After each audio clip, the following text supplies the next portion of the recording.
the budget for 24-25. This is the board's the first look at the budget by the board. There will be a public hearing between now and our last meeting in March, where the public will have a chance to make comments on the budget, and the budget will be presented to them. So with that, we will start. Our first department that we're going to look at is Community Rec. Zaid, it's all yours, sir. You hear me now? All right, there we go. All right. I don't think we're on air yet. Where did Brian went in the back? We're going to have to do this again. He went in there to. You have to do your intro again, Jim. Oh my God. We're recording. Oh, we are? Okay. Oh yeah. Okay. We're good. We're Oh, recording. So we're not on air. Okay. All right. Go ahead. Sorry, gentlemen. Yep.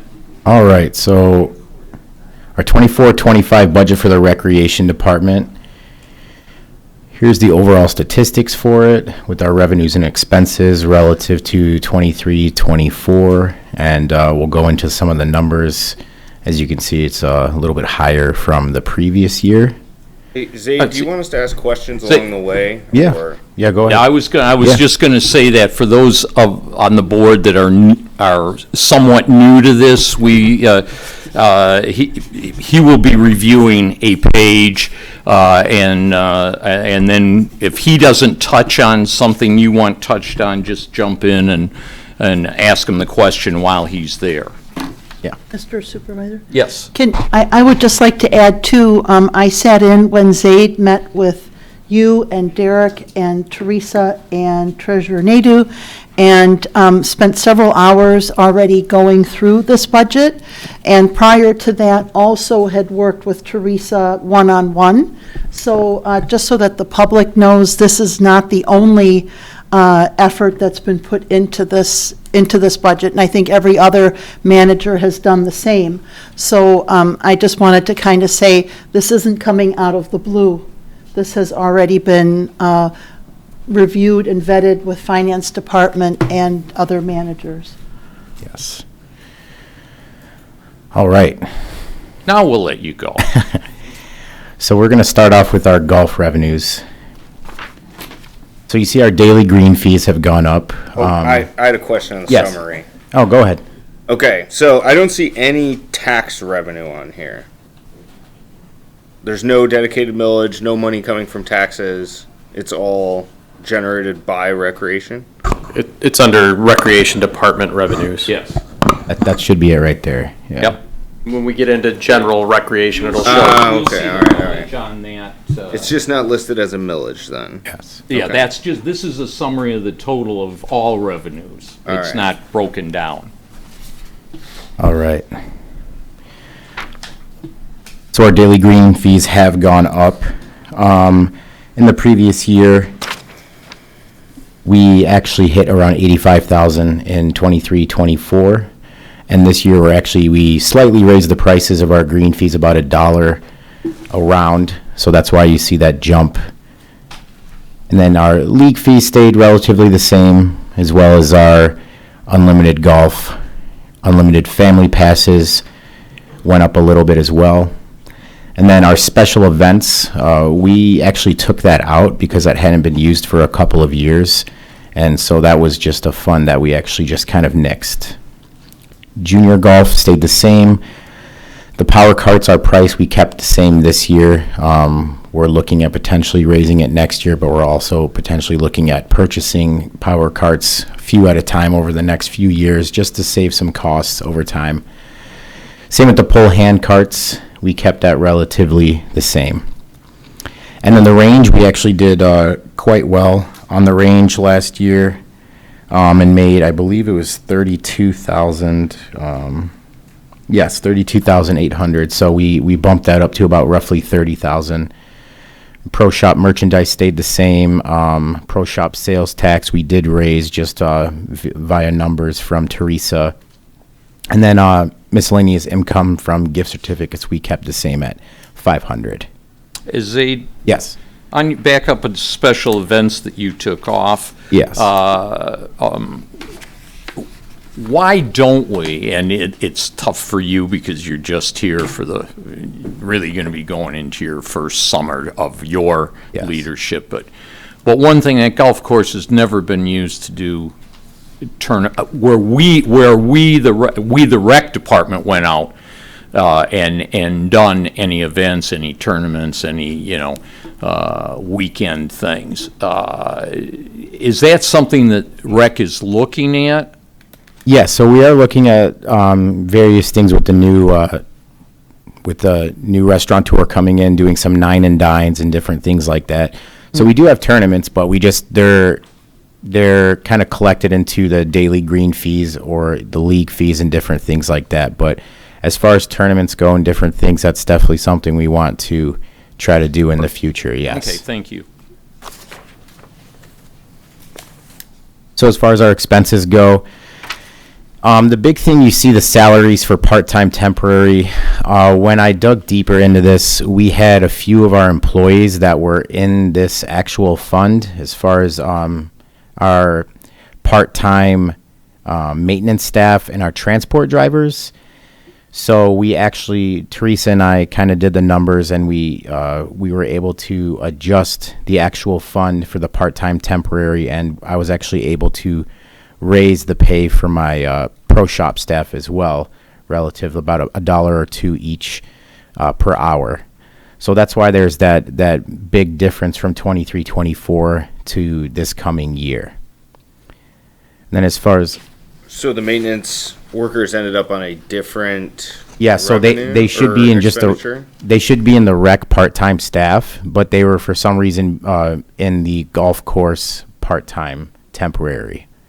So the golf course part-time temporary is really just like the our golf course manager and the pro shop staff. That's really where it should stick at, but we had probably about 5 different employees in that fund that we moved over and we cleaned up and got that all set. And then FICA was just based off of numbers that I have from Teresa, same with workers' comp. Our supplies fund stayed the same, as well as our gas and oil.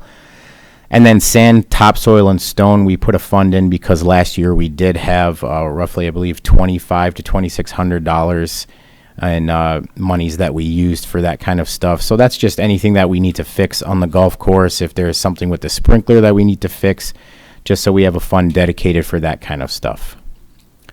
Our range balls fund stayed the same, as well as our equipment rental. And then our seed and sod and fertilizer, we dropped a little bit just because the fund was pretty high for that, and we didn't really get close to that too much. So we have it about $20,000. Maintenance and repairs, we bumped up a little as well, just in case, because we do have some older equipment. We want to make sure that we can cover anything we need to as far as changing reels or anything like that for the golf course. Does that cover like sprinklers and things like that, or no? The maintenance and repairs, yes. If it's stuff we already have that's being fixed, that would cover that kind of stuff, yes. And then we have the operating transfer out. Hey, what is that? The operating transfer out? Oh, go ahead, Teresa. So that for the golf operations, that's the excess of revenue over expenses, and it's needed to support the departments where the expenses exceed the revenue within the recreation fund. So when you get to recreation and the Water's Edge complex, you'll see operating transfers in. And that's from these other departments that have excess revenue to help support it. So the golf course has excess revenue, so you're supporting another part of the rec department? Yes. Within each department, they have little divisions, and like in rec, they break Yeah. down their golf, their swimming, etc. Yes. It's all rec. It's all rec, It's all rec. yes. It's all in rec, and they can use that money, but so excess money in golf or anything is not golf's. It's recs, Right. and that's why the transfer out. It's just to move it to the general area. Correct. All right.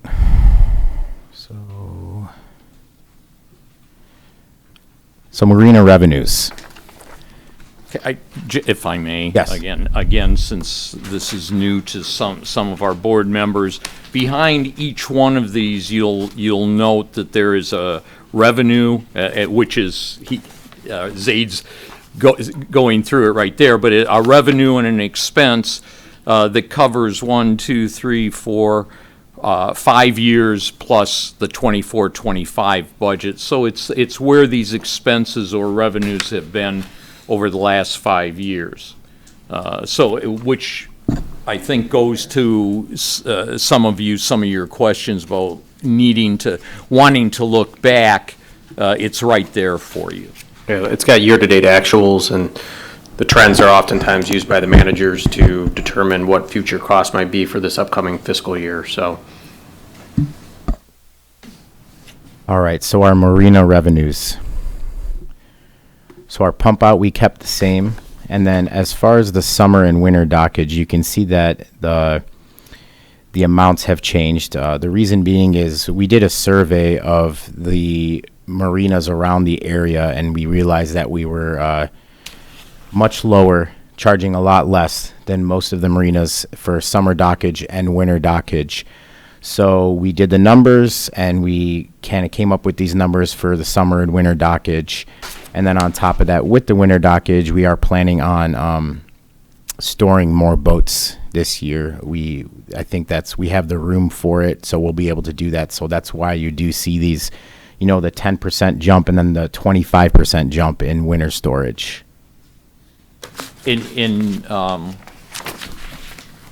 My question escapes me now, but you have a waiting list, is that correct? Or you have people who For the wanna winter get in dockage? for the? Yeah, we had about 25 people that we had to turn away. Yeah. So that's one of the reasons why I actually went down to the marina with Derek, and we kind of looked at the area, so where we can store anywhere from 8 to 10 more boats.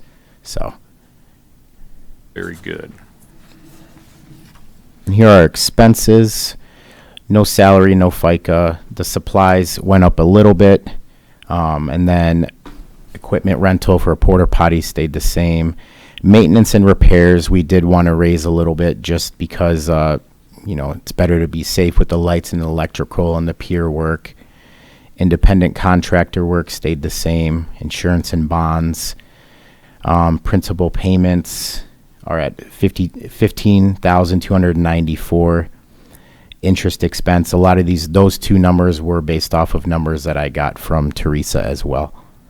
And then our operating transfer out was $58,906. What's the principal payment for the interfund loan payment? Loan from the township. And it was for the dock? Yes. Was that the dock that? Yeah. And I know this was done before your time, Zaid, but there is someone that primarily works in the marina, and I think we pulled him off this budget and we put him in the general rec budget. Is Yeah, that Greg correct? Phillips, the dock master. Yeah.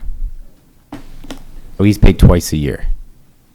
Yeah, that's kind of what I'm curious about, because I don't see like a lot of employees for marina. I don't see a lot of employees for golf. I don't see any employees for pool. But I assume there are employees involved with these. Yes, so the marina, we have one dock master, and then golf, as far as actual employees, we have a golf course manager, and then we'll have anywhere from 4 to 5 part-time pro shop staff, and then the rest of the golf employees are volunteer rangers.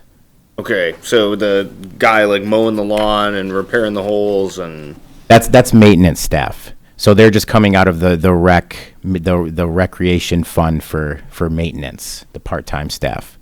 Okay. Or full-time staff. I mean, They do all maintenance for all rec. Yeah, all the maintenance for rec. And I'll take accountability on that one, because I was on the rec commission, and part of the issue for Kim was there was not really a good way to divide up employees' time between the different cost centers. So she pulled them off and just put them under general rec.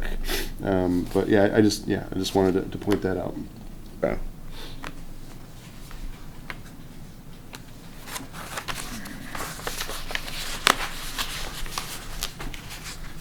So as far as our pool goes, I didn't change too much with the pool just because wasn't as profitable last year. There were, just some issues with it, it needing to be fixed. So the hours that we had at the pool, we couldn't do a lot of stuff at night. So our pool fees stayed the same. We dropped our unlimited pool passes, the amount, just because it was a fund that we didn't do as well as that year. Swim lessons, we kept the same. Special events for the pool went down a little bit to 500. Concessions we kept at the same at 6,000. Pool rentals at 3,000, and then pool fitness dropped a little bit to 1,000 as well. And that is one area where we're pretty much revamping all of our swim classes and swim programming from the ground up to make sure we have good programming and quality programming. So then we have our operating transfer in of 44,486.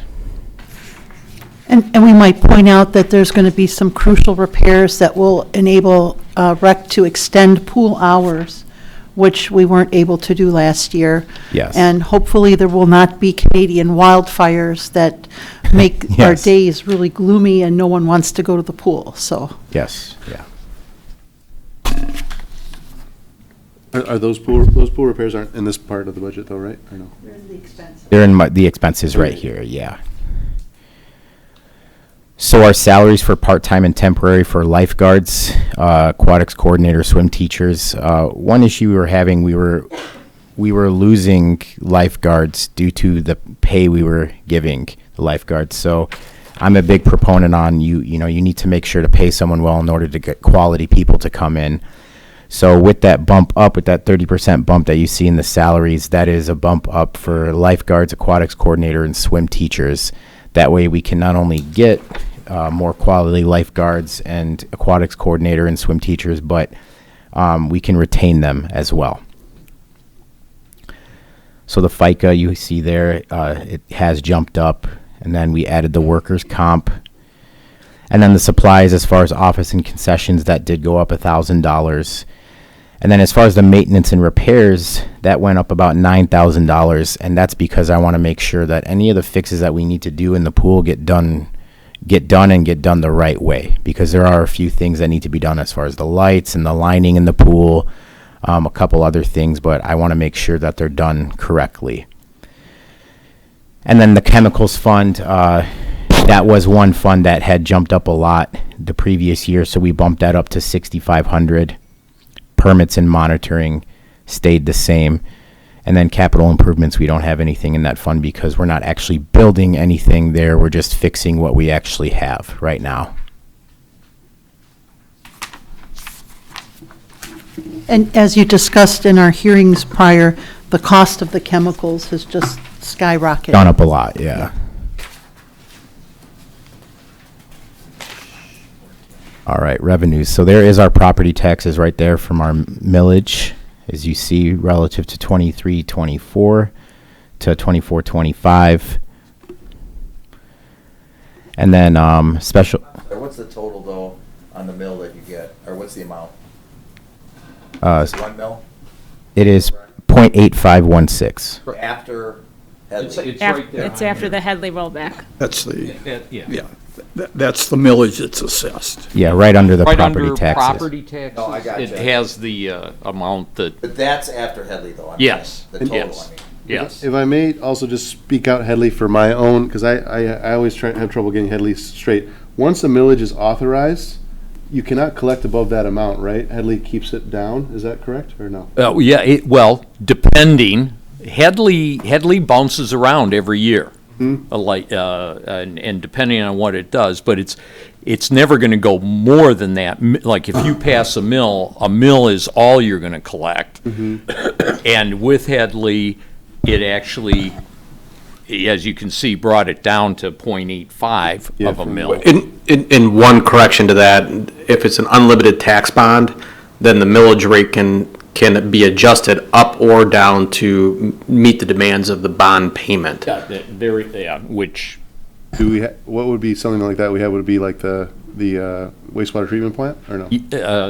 Potentially a judgment bond, something like that, that we have on the books. It can be adjusted up and down depending upon the taxable value to meet the payment. The most recent bonds that we issued were limited tax bonds, so they don't have that ability, but oftentimes you'll see unlimited tax bonds Okay. for capital improvements. And I'm sorry to spend time on Headley, but I'm trying to figure this out in my head. So when would, I know it can never go up, but I know we also Proposal A, which increases things 5%, right? Is That increases the taxable value And by that keeps 5%. it, that supposedly keeps it even with what it was the year before. All right.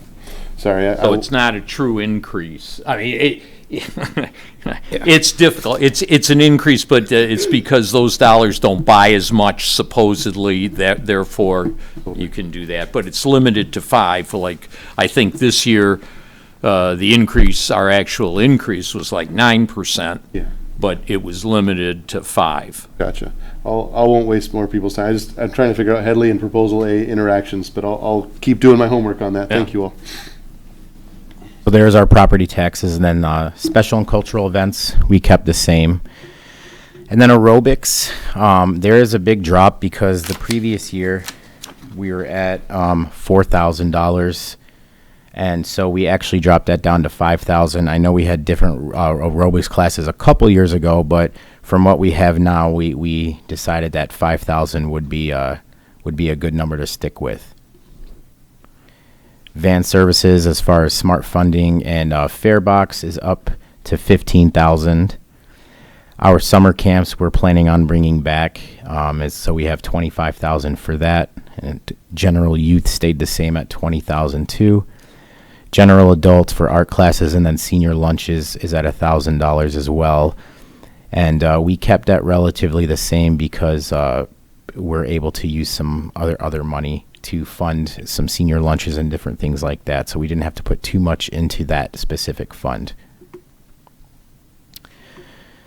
And then grant revenue, CDBG, Care Smart. We do not have a line for this year for that. And then you see the interest earned. And then there's... I mean, normally we get that grant every year. We're not getting it this year. It was a duplication last year because we have the community development block grant, and that's where that grant is. So Okay, the so budget had been doubled. It looked like the budget had been doubled up for 23, 24. Okay, so you just Yeah. picked a place to put it. It's not here. We put it where we're supposed to go, Yeah, yes. Yeah, thank you. All right, so you see the interest earned, and then the prior year resources, we don't have anything in that fund as well.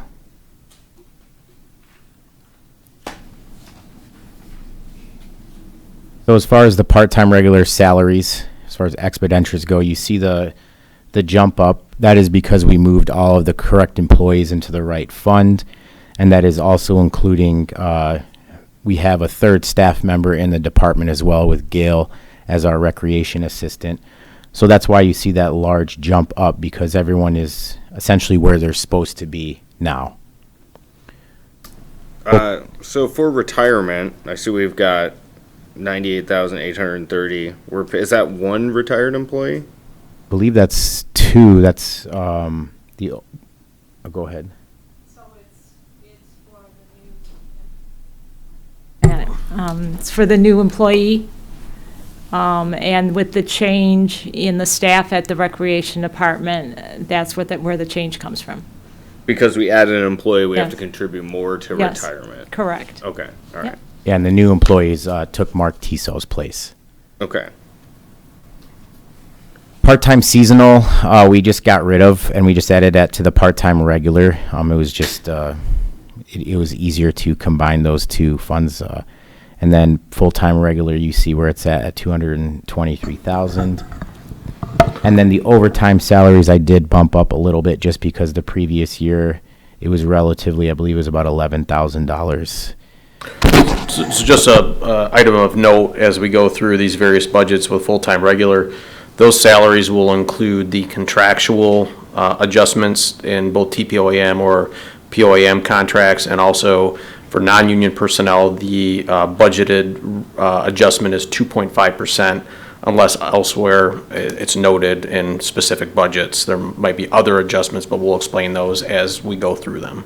So Yeah, I was just looking at the full-time, I assume part-time employees can't retire. Full-time employees at $2,223,000 and retirement contributions at $98,000. That's almost 1/3 of total employee compensation going to retirement. That's pretty substantial. It's more than a third. Yeah, I'm sorry, it's much more than a third. Yeah. Employee benefits are substantial, Yes, they as are are. salaries. Yeah. I was gonna ask about the jump in retiree medical insurance too. Is that just payments to MERS, or what is that?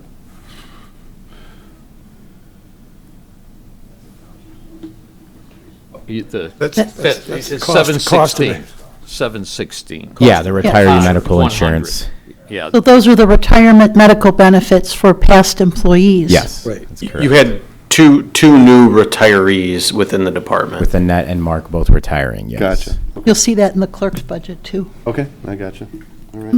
And just to be clear, many of these budgeted amounts, whether it's pension amounts or retiree healthcare amounts, are due to contractual obligations. People retiring under contracts have provided these benefits to them. The township has made substantial changes to its retiree healthcare, basically eliminating it, and also its pension level, so it's comparable to a DC contribution, but you still have some employees with quite a few years of seniority that fall under some of these other provisions under other contracts that we still carry. So even though we've made adjustments moving forward, actually since about 2012, you still have some that were still under the old benefit structure that obviously contribute heavily to expense here. So as far as the uniform maintenance goes, that $2,000, that's $1,000 to each of our full-time maintenance staff that they get per year for any uniform or clothing allowance.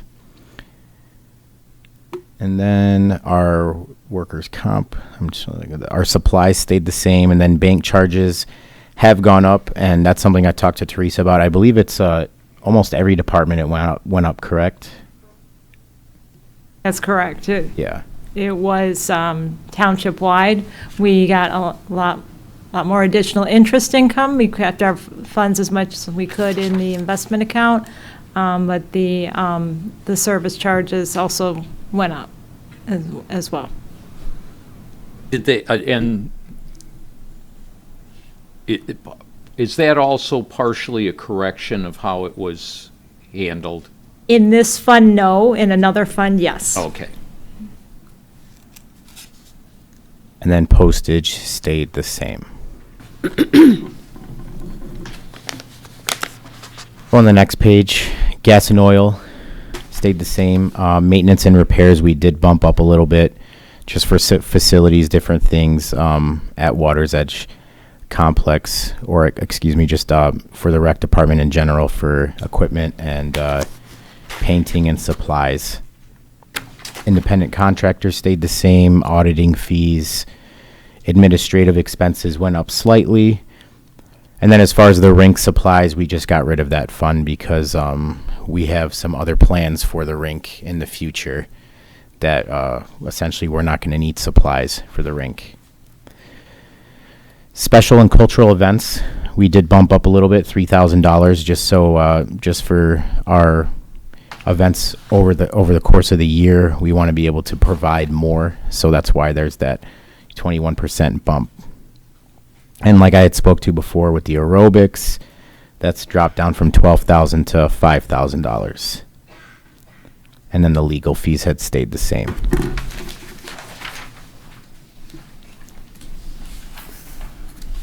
Our general youth fund has gone up. There are some things that we're going to have to purchase for our summer camps as well. It's been a couple of years since we've run summer camps, so we're going to need to purchase supplies. And then on top of that too, we do want to just offer a wider range of classes in general. So, in order to make money, you have to spend money. So that's why we have that jump up 35% up to $23,000 for the general youth fund. And then general adult and seniors, we did bump that up another $1,000 as well. And that is a lot of that goes into luncheons and different things like that. The rowing fund, we took out, the rowing fund we took out, that wasn't used the previous year. And then the playscape removal as well, since the playscape has been removed, that was removed from the actual budget. Promotion and printing went up just because the costs of that have gone up, so I wanted to make sure to match what we have been able to do in previous years, so that's why you see that $2,000 increase. And then maintenance on our vehicles, we do have 2 new vehicles in our fleet, so I wanted to make sure that we have everything covered if anything pops up with those new vehicles, because they're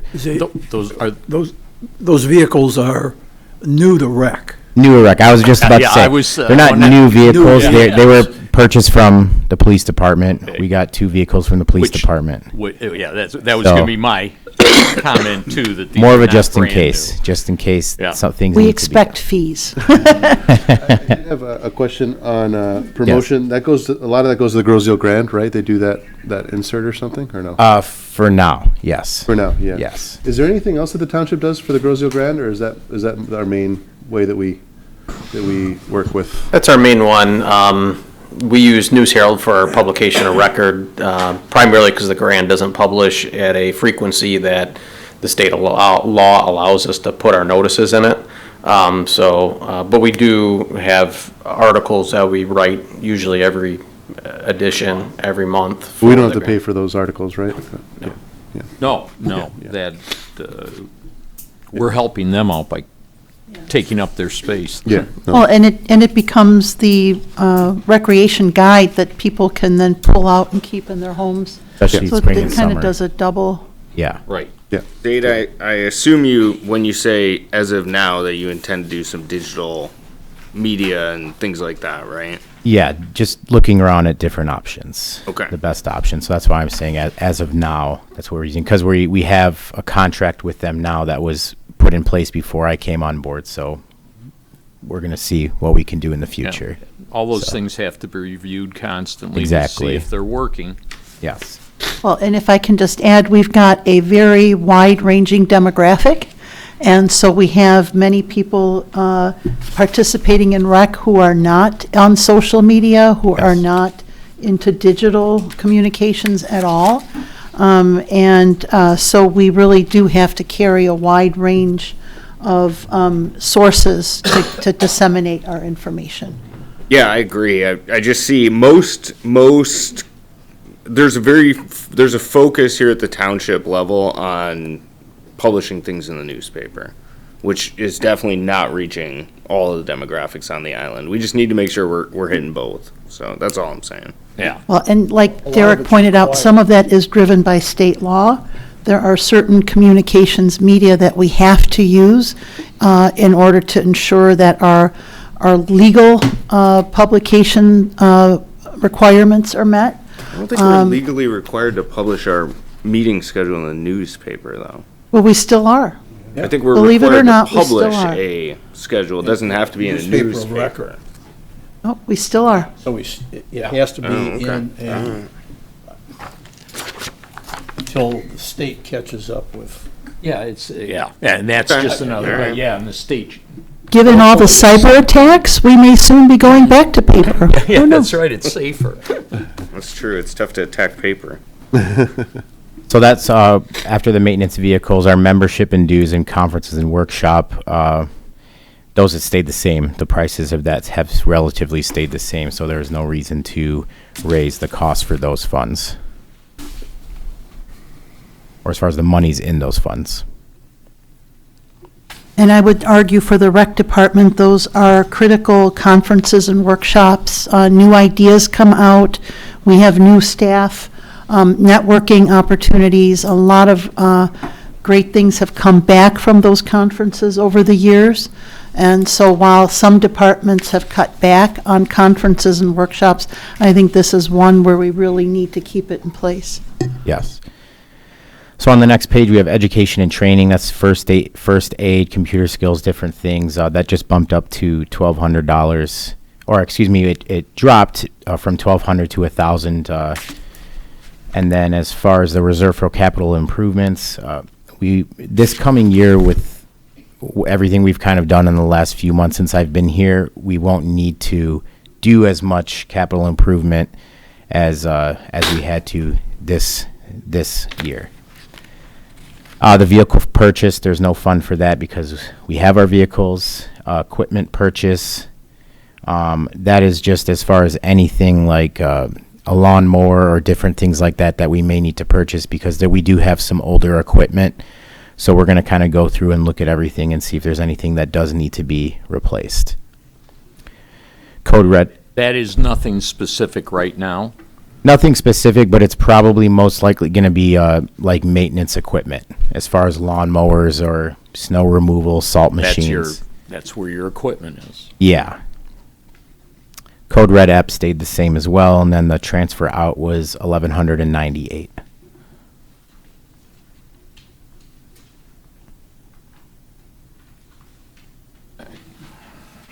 Right. So revenues from our festival commission. Okay. Yeah, we need to change that because we don't have a festival commission anymore. Yeah, I saw that. Yeah, it was just the festival. It's just Island Fest. Yeah, and really it is just Island Fest now. Yes. Since we have DDA. Yes. Exhibitor fees has gone up for our revenues last year, so that went up to 7,500. And then jump down to the sponsorships. We did drop that by 25,000 just relative to numbers from the year before. By 5,000. Yes. Yes. Okay. 25,000, yes. Yes, excuse me. Contract percentages from food and beverage and spirits went up $1,000. Food concessions went up 2,500. And then we did raise carnival rides and entertainment revenue up to 25,000 because I believe we made, if I have it, it was about 29,000 last year. And then alcohol sales were at 20,000. They stayed the same. And then operating transfer in is $2,000. Dave? Yep. How is the alcohol done now, the sales? Sorry. How is that a split? How does that work? How is it? With the alcohol sales, I'd have to look into it, but it's either a commission split or I believe it is actually some type of commission split, or we are purchasing it and then we're selling it ourselves. We're purchasing it wholesale and then selling it ourselves. But that is something I have to look into. done on- Not a flat rate anymore. Yeah. It's done under a one-time festival liquor license. Yes, a temporary liquor license. Yeah, which is another change where we used to actually, and that's when we were doing it as a flat rate where somebody else had to use their license. Yes. We no longer do that Yes. No problem. wisely. Very. And then as far as expenditures, supplies stayed the same. Entertainment we did bump up just because the cost has gone up with staging and sound and lighting and performers. So that has gone up 10,000, and that's just so we can provide quality entertainment and a quality just festival in general. Our VIP area has stayed the same. Promotion we did add a little more just so we can push it a little more in order to get the word out a little more for Island Fest. And then miscellaneous expenses has gone up just because, supplies and everything relative to that was higher last year than the 4,500.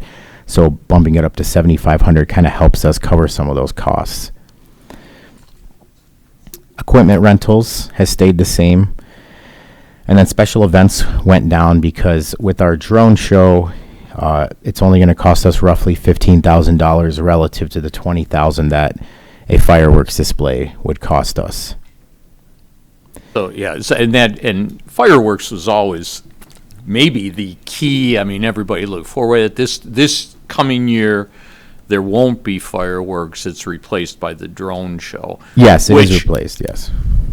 If anybody's looked at any of these, actually should be pretty good. Yeah. But we always had an excellent fireworks. Oh, yeah, and there's no denying we had good fireworks, but fireworks present a whole other set of issues for a festival, especially on an airport. And when the commissioners got an opportunity to view a drone show, they were very impressed and thought this might be something exciting to bring to Grocio. And just as a side, was that the same, it's going to be the same guys that did like at the For the Ford, Detroit Lions, yeah, same company. so it's going to be good. And quieter for the pets And veterans, yeah. and veterans and German immigrants. Reimbursement from reimbursement other departments. We have the police at 3,000 and public services at 5,000. Can I ask about that and how that's calculated? I know that does put pressure on the festival to raise more money to cover some of that. Teresa, do you want to take that one? Oh, how the reimbursements to other departments are calculated for the festival? For the police, their estimate based on historical costs for overtime during the festival is $3,000, so that's this is the corresponding reimbursement. And the Department of Public Works is based on prior budgets and prior expenses. Okay, so last year the 5,000 didn't cover it, it sounds like, maybe? Correct. Okay. I Yes, understand. correct. Thank you.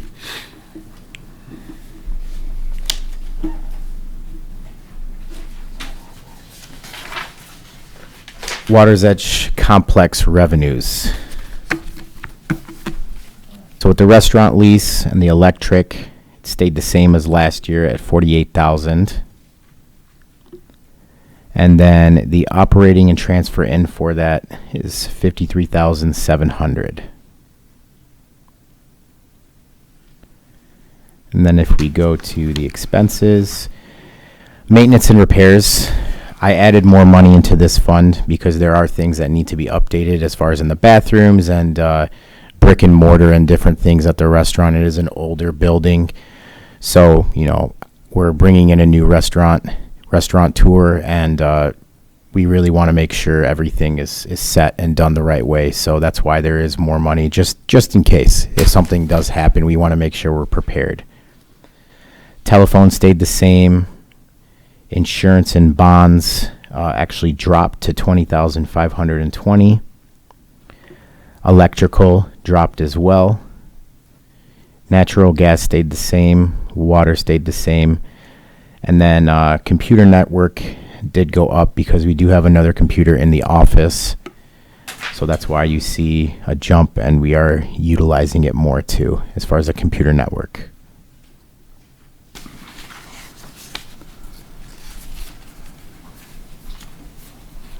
All right, so Centennial Farm.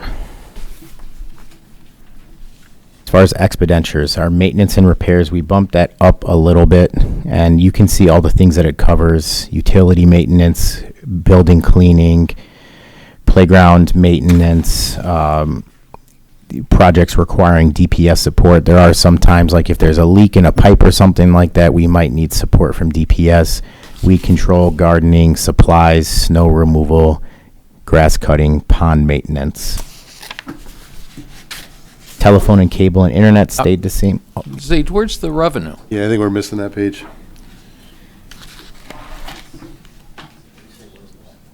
Revenue. Revenue.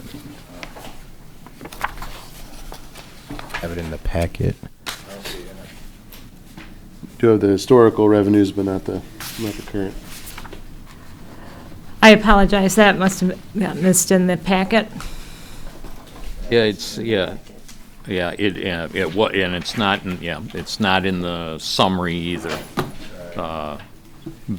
Basically, I believe the revenue comes from cell tower and lease, and then miscellaneous income, but yeah. Yeah, if you would. Yeah, that would be please, great, yeah. thank you. So it's not something we missed, it's not here, okay.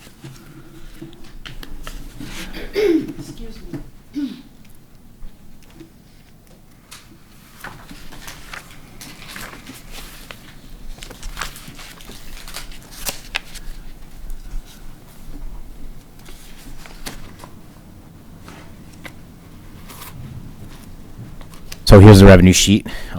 Cell tower lease, like you guys were talking about, stayed the same. No interest earned, and then rent income stayed the same as well. And that with the rent income, that includes the money we're getting from renting to Rob Luton, but then also renting out the activity room and the pavilions. That's all one fund. I believe it was split last year, Teresa, is that correct? That fund, and we just combined Correct. that? Yeah, so we just combined that into the one fund. Prior year resources, there is no fund, and then there is no transfer in as well.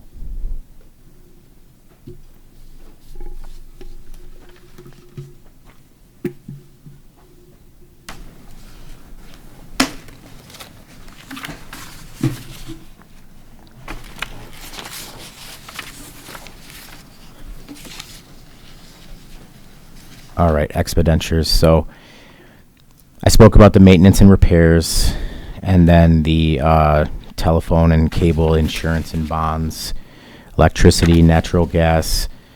Those just went up a little bit as far as electricity and the natural gas, and then the water did drop because it was at 5,000 previous year, and we didn't really get too close to that, so it's dropped down to 4,000. So the reserve for capital improvements, we have $34,000, and that's really just focusing on a shed we're going to be putting up, because in the contract with Rob Luton, it states that we purchase him a shed to store his grains and different things in. And then there are some windows that we need to get fixed at the barn, and then future potential improvements at the farm as well. It's an older facility. There are things that are going to pop up, and there's multiple things at the farm as well, as far as a pavilion and the rec building and the actual farm buildings, so the horse stables and everything. So that is where that money will come from if we need things. So right now, it's just a placeholder. Yes. There's no specific project. There's a couple, like the windows. Well, We- no, I mean, yeah. out of that future amount. Oh, yes, correct. Right. And yeah, and the windows and the shed were pretty much by contract. Yes, that's It's correct. a contractual thing that we have to do. Well, Yes. Plus the fact that they just need it. Yeah, exactly. All right. Those are block grant money. Each year we receive $20,000 in allocation, and we use that for our senior transportation, and then we also use that for senior citizen activities. So that's what I meant as far as why, when you look at our senior funds, why it's a little lower. It's because we're able to use the senior citizen activities funds here to help with different supplies we might need to buy for senior luncheons or just senior activities in general. And we might just point out to the public that all of these things still do include a small fee to the participants. Yes, But it's kind of a, just helps a little bit. just helps a little Yeah. bit and gets a little buy-in. So, We can keep the prices reasonable. All right, any other questions for Zaid? All right, thank you, Zaid. Well done, Zeke. Thank you. Thanks, Ed. Appreciate it. Say a quick observation if I... Yes. Zaid, a quick observation if I may. I was having breakfast at the Island County several weeks ago, and Rob and his wife, Rob Luton, and his wife came in and made a point of coming over and thanking me for all the focus that is on maintenance. He says, we call and it's like that. It's taken care of. They like the focus, the renewed focus on the work that you're doing over there, and it was greatly appreciated by them. They commented to me. I want to pass it along tonight. Thank you very much. I appreciate it. I'm really trying to get things done and get all these repairs done, because there's a lot of things that needed to be done. But, if I set my sights on it, I make sure to get things done. So thank you. Thank you. Mr. Supervisor, if I could make a suggestion just on the meeting organization, I think if we go line by line on every budget, we're gonna. I was just going to Okay. say something. I was going to say a couple of things. Number one, board members, we have a lot to cover. So if you need to use the facilities, just please get up and use them and come back. And as far as the presenters, guys, you don't have to do line by line. Try and hit the things that are, where there's really a change that you want to point out. Hit on those. And if there's something you don't talk about that the board wants, they will ask you.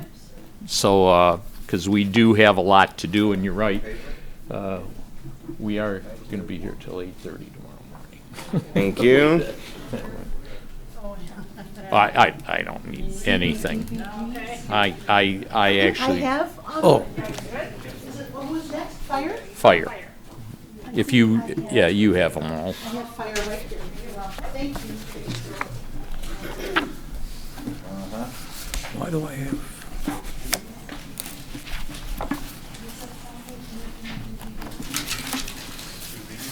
Oh, my God. I can't believe I'm only. All right, John, fire away. You're up, brother.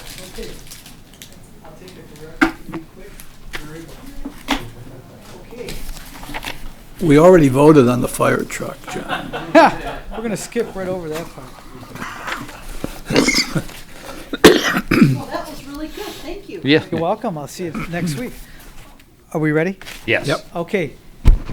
Good evening. On your first item here, this is a recap of the next page where you see fire department revenues of 1.7 million.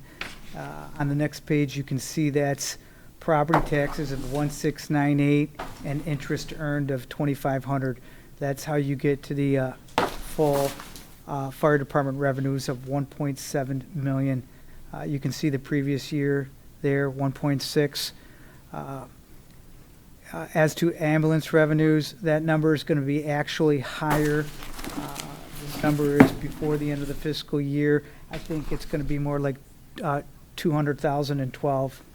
Johnny, is your microphone on? Yeah, I guess I'm. Yeah, make sure you stay by the mic. Okay. Please. So just real fast, 1.7 million is our revenues. That is the property taxes of 1.698 plus interest earned of 2,500. That's how you get to the 1.7 million.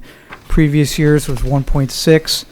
The ambulance revenues is 200,000. That's going to be actually more. I think it's more like 212. We don't have that exact number yet because our fiscal year will end when that number was taken before the end of our fiscal year. In terms of our expenditures, salaries, 149,000 went down 3.5%. Part-time salaries went up 13%. Basically what that is, that's an inclusion for, because the firefighters have a high deductible health care plan of $8,000 is their deductible. We pay them a part-time salary for tax purposes, and we pay them approximately $5,000 a piece, and that is a wage. Now, they don't get $5,000 because they pay a tax on it, and little does anybody know, a portion of that $5,000 is paid.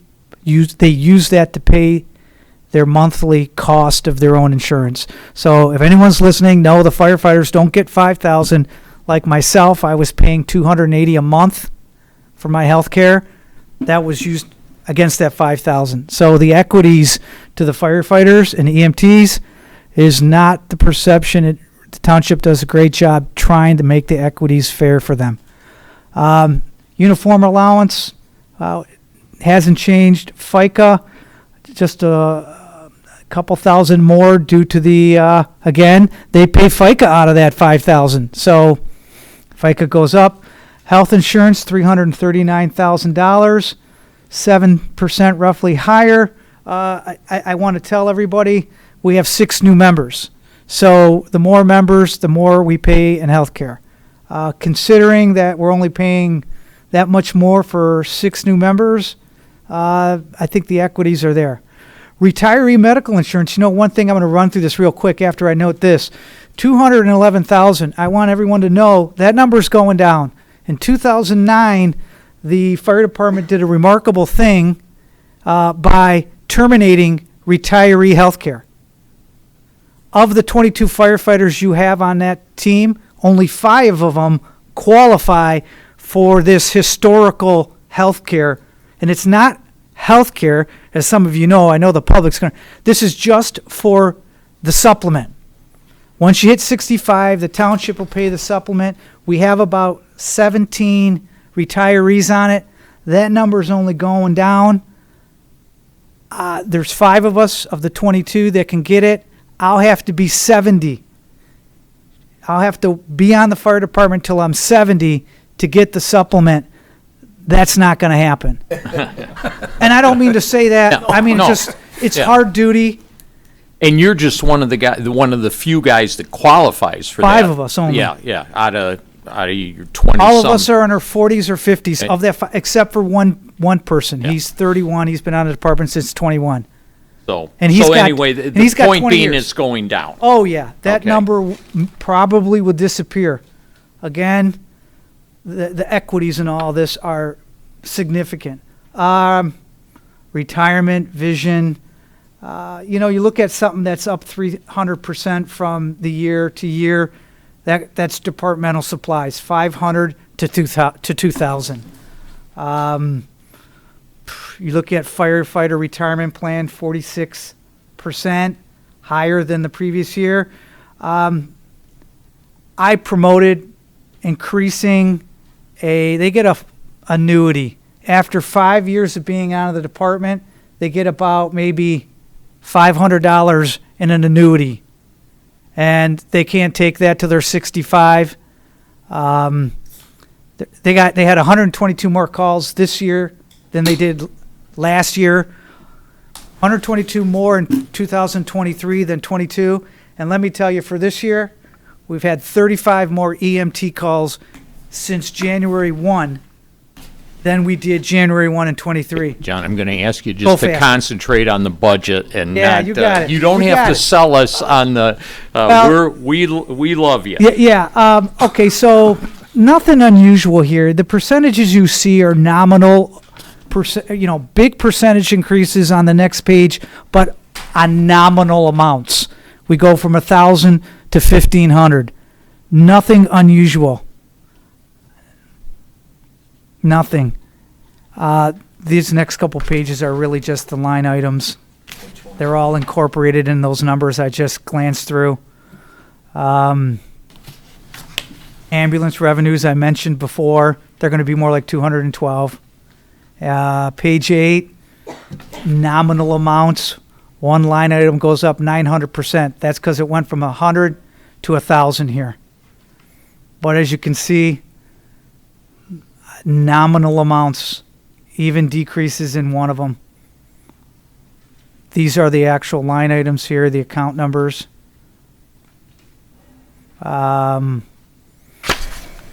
Expenditures for the building, gas and oil. Nothing actually went. This here, it was noted to me, this line item that's gone up, this item should be over in equipment purchase. This 67.5 is for the purchase of a new vehicle, the fire marshal's vehicle. So this item right here should be keyed under equipment purchase. That was for the purchase of the fire marshal's vehicle. But everything's within budget. Nothing unusual. And I think I went really fast. Yeah. But I know you all have seen these before. And if you have any questions, I'll be glad to answer them. Hey, Chief, I know you track calls. Yeah. But since it's a volunteer department, do you also track man hours? Well, we would track man hours. Every time there's a call, we would note who shows up for the call.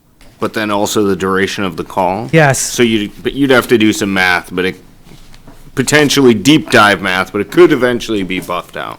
Yeah. You could figure it out. Oh, yeah, because we get the time in service, time of the call. Time out of service, and then the number time of of personnel close. there. Okay, cool. Yeah. Yeah, I was just curious about that. Yep. Thanks. We do. Yes, sir. On the ambulance fund, I know what the previous chiefs used that for. What do you use it for, and does it go through the supplies that you use on the ambulance also? It goes into our equipment fund, capital. It's, It doesn't go into purchasing medical supply or office equipment or nothing. It goes right into our equipment millage. Separate? It's separate. I mean, you don't keep it separate, you just put it in, it goes in another with the equipment fund, which is all the other money. No. We have it line itemed out. Yeah, it's in the equipment fund, but a separate line item. Yeah, Okay, and you use that for the possible, that future purchase? yeah, you bet. Yeah. Any money that we generate from a sale of a piece of equipment goes into the equipment fund. It doesn't get mixed in with the operations.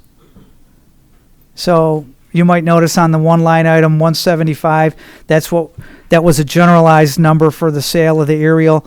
That 175 goes into the equipment fund as a separate line item, though, not commingled. Thank you. You're welcome.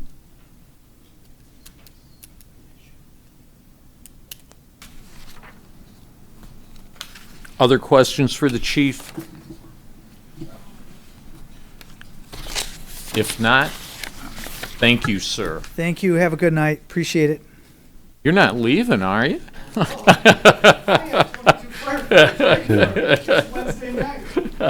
Well, that's right, it is Wednesday. Thank you. Thanks, John. Thank you, John.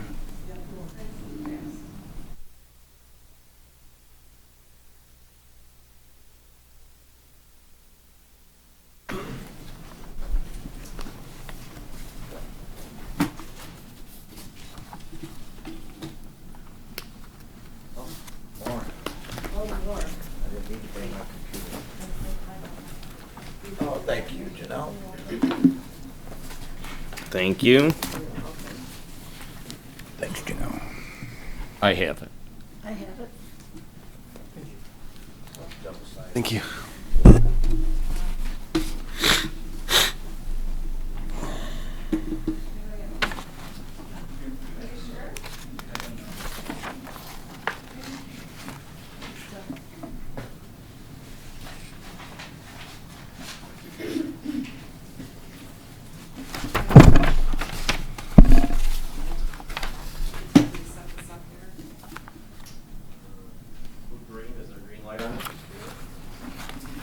Yep, there we go.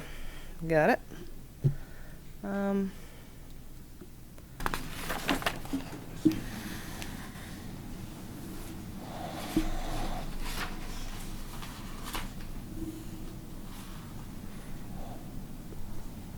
Okay. Hi, good evening. Can you guys all hear me? So I'm sick, so I'm gonna try and make this fast for myself.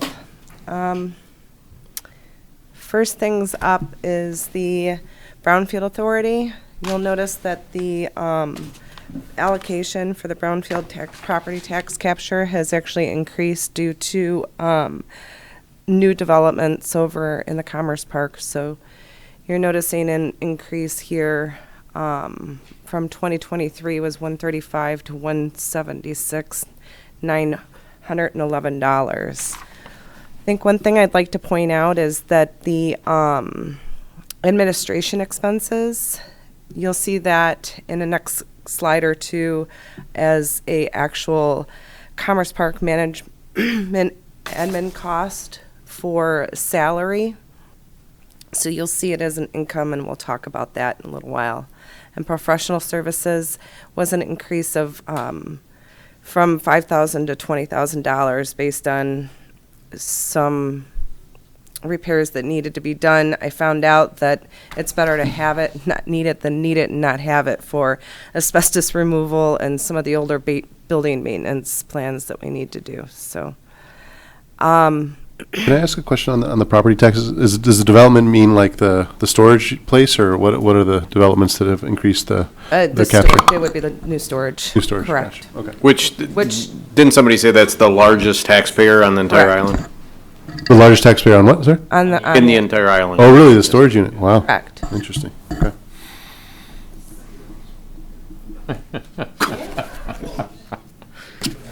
Or should we say ours? Yeah.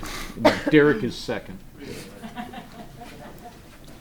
So here, we're going to move on to the Airfield and Commerce Park revenues and expense summary for all of the above. Total revenues for all three categories is $1,790,277, which was an increase. Part of that increase you're going to see is one I just referenced from the income from the brownfield, as well as some retained earnings that you'll see that will be used for capital improvements later on.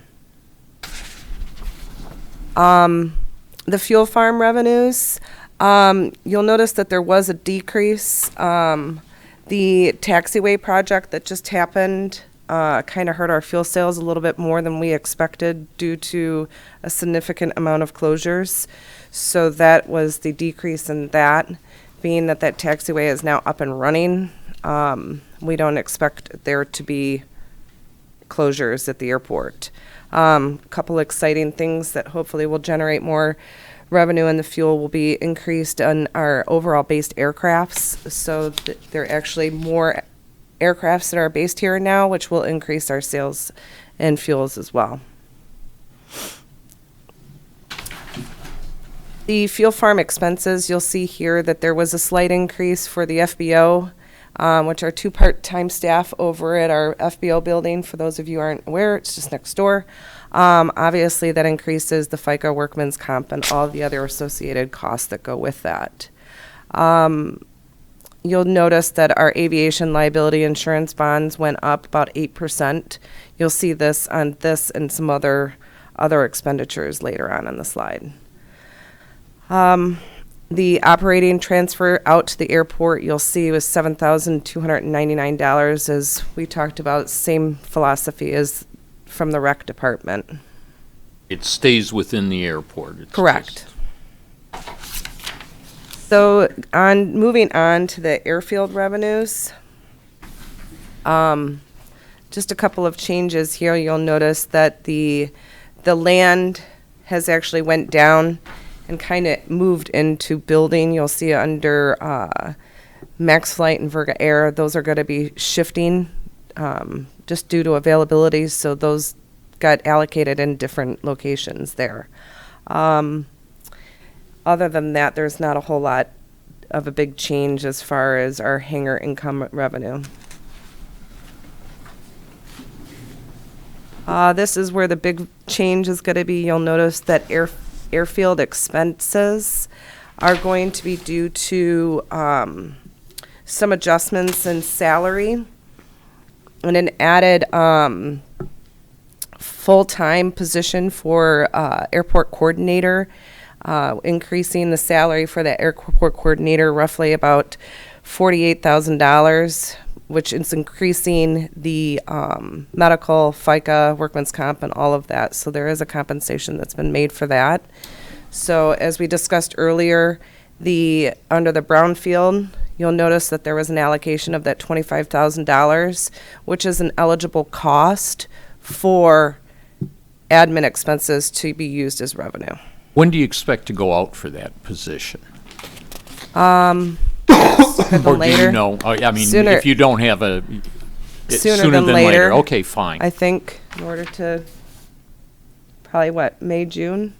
Okay.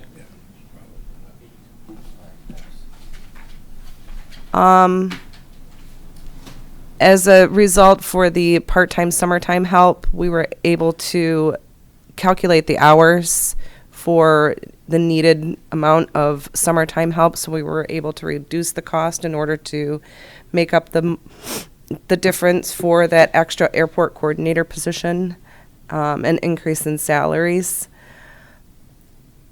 The health insurance, you'll notice, went up significantly as well.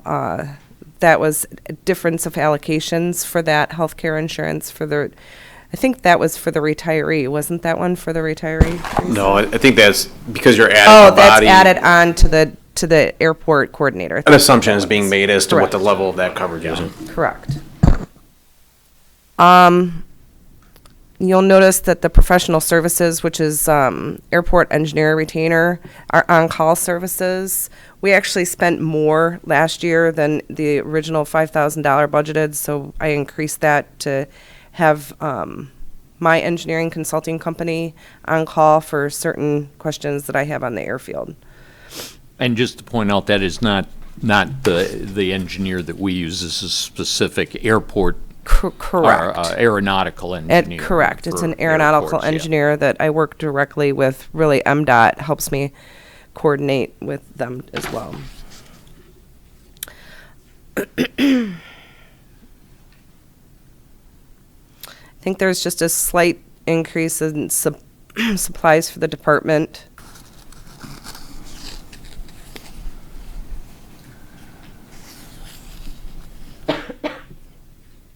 Excuse me. I suppose the other change is the maintenance on the runways was actually, if we looked at the overall history, you never know what you're going to come up with and whether there's going to be heaving in concrete or asphalt out there or have some other issues on the runways. Although we don't have any anticipated improvements out there, we will be sometimes have hot summers so there's heaving that happens out there. You'll notice that the maintenance for the T-hangers, there's a capital improvement we're going to be doing for painting the T-hangers, and normal maintenance of total of $80,000, which I think you can see here. On this screen, you'll see from the previous year's resources retained earnings of the $151,665. We moved that over here to cover that cost. The maintenance on the vehicles was down from previous years because we're not outsourcing that anymore. Our maintenance staff does a fantastic job, and they're able to maintain pretty much all of our vehicles, including our big New Holland, our tractors, and all of that. So there's been a decrease in cost for that.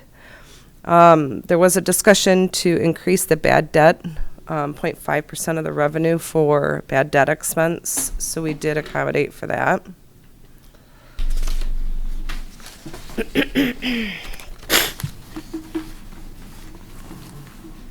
Your bad debt is very low, though.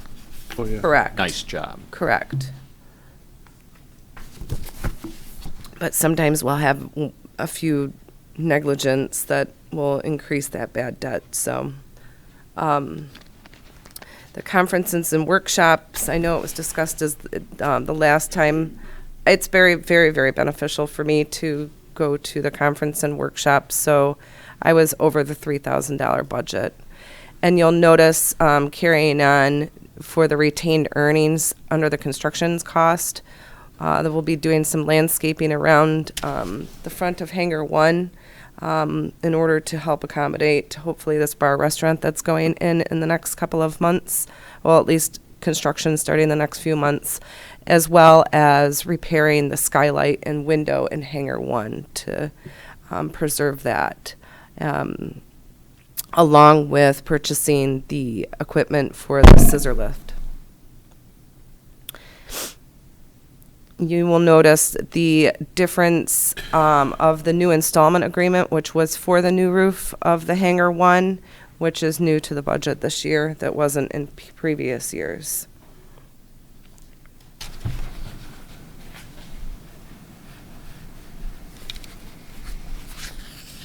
Moving on to the Commerce Park revenue.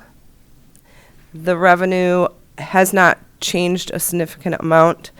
You'll notice that the one difference in under rent income building, it's roughly about $37,000, and that is welcoming the new doggy hotel across the street, and that's their revenue stream from that. You'll notice on here the prior year's resources for the tennis center roof repair. Hopefully will be coming up here in the next couple of months. So we'll be using prior year resources for the $130,000 allocated repair for that. The salaries continued. If you noticed earlier, we allocate 70% of our full-time salary under the airfield expenses and 30% under the Commerce Park expenses. Also an adjusted $2,000 amount for the salaries for that part-time staff after our calculations. We didn't need that much. Obviously, the adjustment in FICA health insurance, all of the above, including the retiree health care is on here from previous staff. Drains, demolitions, and cleanup, you'll notice that there is an increase in that. As our infrastructure becomes older, we are noticing that our storm drains are needing to be cleaned more frequently. They need to be addressed more often. So I have made an adjustment for that so we don't have any future problems into Frenchman's Creek. So alongside of that, that will increase our engineering consult with C Rains. And obviously we made an adjustment once again here for the insurance and bonds, as mentioned earlier, that 8% increase. The only thing to really note here is the construction cost of the tennis center roof, which is the expenses, which was talked about earlier. We don't have any more capital improvements besides the ones mentioned. And once again, we increased the bad debt expense here on the Commerce Park expense side. And the general fund loans, they've been here for a while, and here the operating transfer out to the airport is $314,938.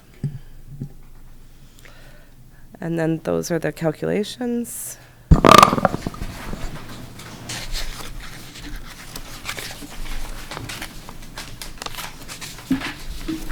You guys have any questions? Janelle, I got one or two. Sure. So you're planning on just banking your entitlement this year from the AIP program? You're not planning on doing any AIP work? We're not doing any AIP. We're just going to bank it. It's $152,000. So the airport gets $152,000 annually as an entitlement grant that they can choose to either bank over a variety of years to save up for a bigger project, or they can spend it. But usually there's a percentage cost share for work that they're going to be doing that we would normally budget for. But if they're not doing anything, you wouldn't budget anything for that then. So Normally it's a 5% match for the state match for our local share. But at this time, we don't have any. We do have a project coming up, but it's 100%, so we don't have any out-of-pocket expense. And we'll be painting and sealing the 422 runway and Charlie taxiway. So, and that's no cost to us at all. And we had talked about maybe an adjustment in the FBO salaries if the office staff member could do some of that work. Are you thinking that's not reasonable? I think that needs to be discussed to figure out what the job description of all parties are going to be. I think that my thought process is that as we continue to try to increase our based aircrafts and offer full service fueling, it might be difficult to do so, but that is definitely open up for discussion. So you're anticipating worst case scenario in the Correct. budget, which is a good Correct. practice. And then just for the benefit of the board, as I'd mentioned earlier, 2.5% has been allocated for non-union personnel. But this proposed budget does have a market adjustment for the airport manager. I think that still has to run through the commission to finalize what will be coming before you for consideration. But just to let you know, that has been built into this draft budget. And that grant that you were talking about, that you're banking, that is just for airport type use. It can't be used for Commerce Park or the roof. Correct. Yeah. Correct. It's only for the AIP program for runways, taxiways, and that's actual airport Correct. thing, not just very good. Yeah, go ahead. I have just a quick question, and pardon my ignorance. Have I understand that you and the airport have been nominated for Airport of the Year through MDOT. We did not get it. We did not get it? Nope, we did not. It was announced. It was Hillsdale Airport, so. Well, just congratulations Well, for The being fact you were- nominated. Yes, exactly. I, Thanks. that has not happened in my memory, and that is kudos to you and the work you've done, along with the commission and the staff and the administration, of course. But again, I applaud you for that. Thank you. Airport of the Year in Grosse Ile for sure, though. Yes, yes, you 100%. beat out those other ones. Janelle, I would note that that nomination was in your second year with Grosse Ile and the airport operations, correct? Correct. That is correct. That's phenomenal. Thank you. That is phenomenal. Thank you. And I also want to thank you as a tenant, that I mentioned that Zaid is on top of all the maintenance and repairs. I don't know where you find the time to do all this. I understand you have 100 tenants, 100 pilots, and you have a lot of old property to manage and take care of, a lot of new property. And you just do a terrific job, and it's hard to believe this is just your second year. It's amazing. Thank you. Thank you. We'll be reviewing Carl's rent. Yeah, Yeah. yeah, that was, yeah. Is that based on price per square? Yeah. I think a reduction would be nice if we're It would be. talking I about did that. build a new wall for you. You did. We'll help box your place up for you. Thank you, Janelle. Thank you, Janelle. Other questions? Yes, Yes, hope you sorry, feel better. I like the fancy graphics on your budget too. That was nice. Oh, yeah. So we do have a, just as a note here, we do have a sky crane coming in at the end of March. Probably a week.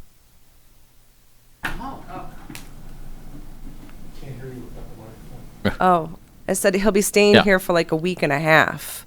So he'll be moving in and out of the hangar, which will be kind of cool. So if you're around and not on vacation like I will be, I'm going to miss the whole thing. But supposedly he's going to purchase like 2,000 gallons of Jet A while he's here. So it'll be a nice revenue stream for us. We'll send you pictures. I'll be in Florida. All right, Ross. Safe travels. Hold on. Thanks, Janelle.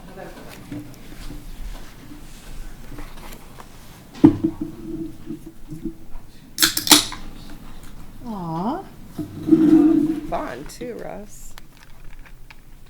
Sanitizing. I was trying to. I'm good. I got a pretty decent immune system.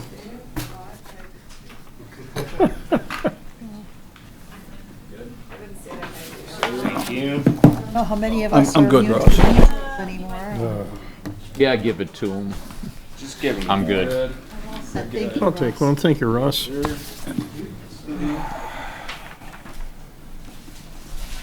All right. Good evening, everyone.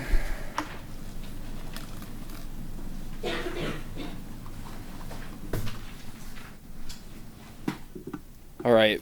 Starting off with revenues, had a slight increase from last year for DDA.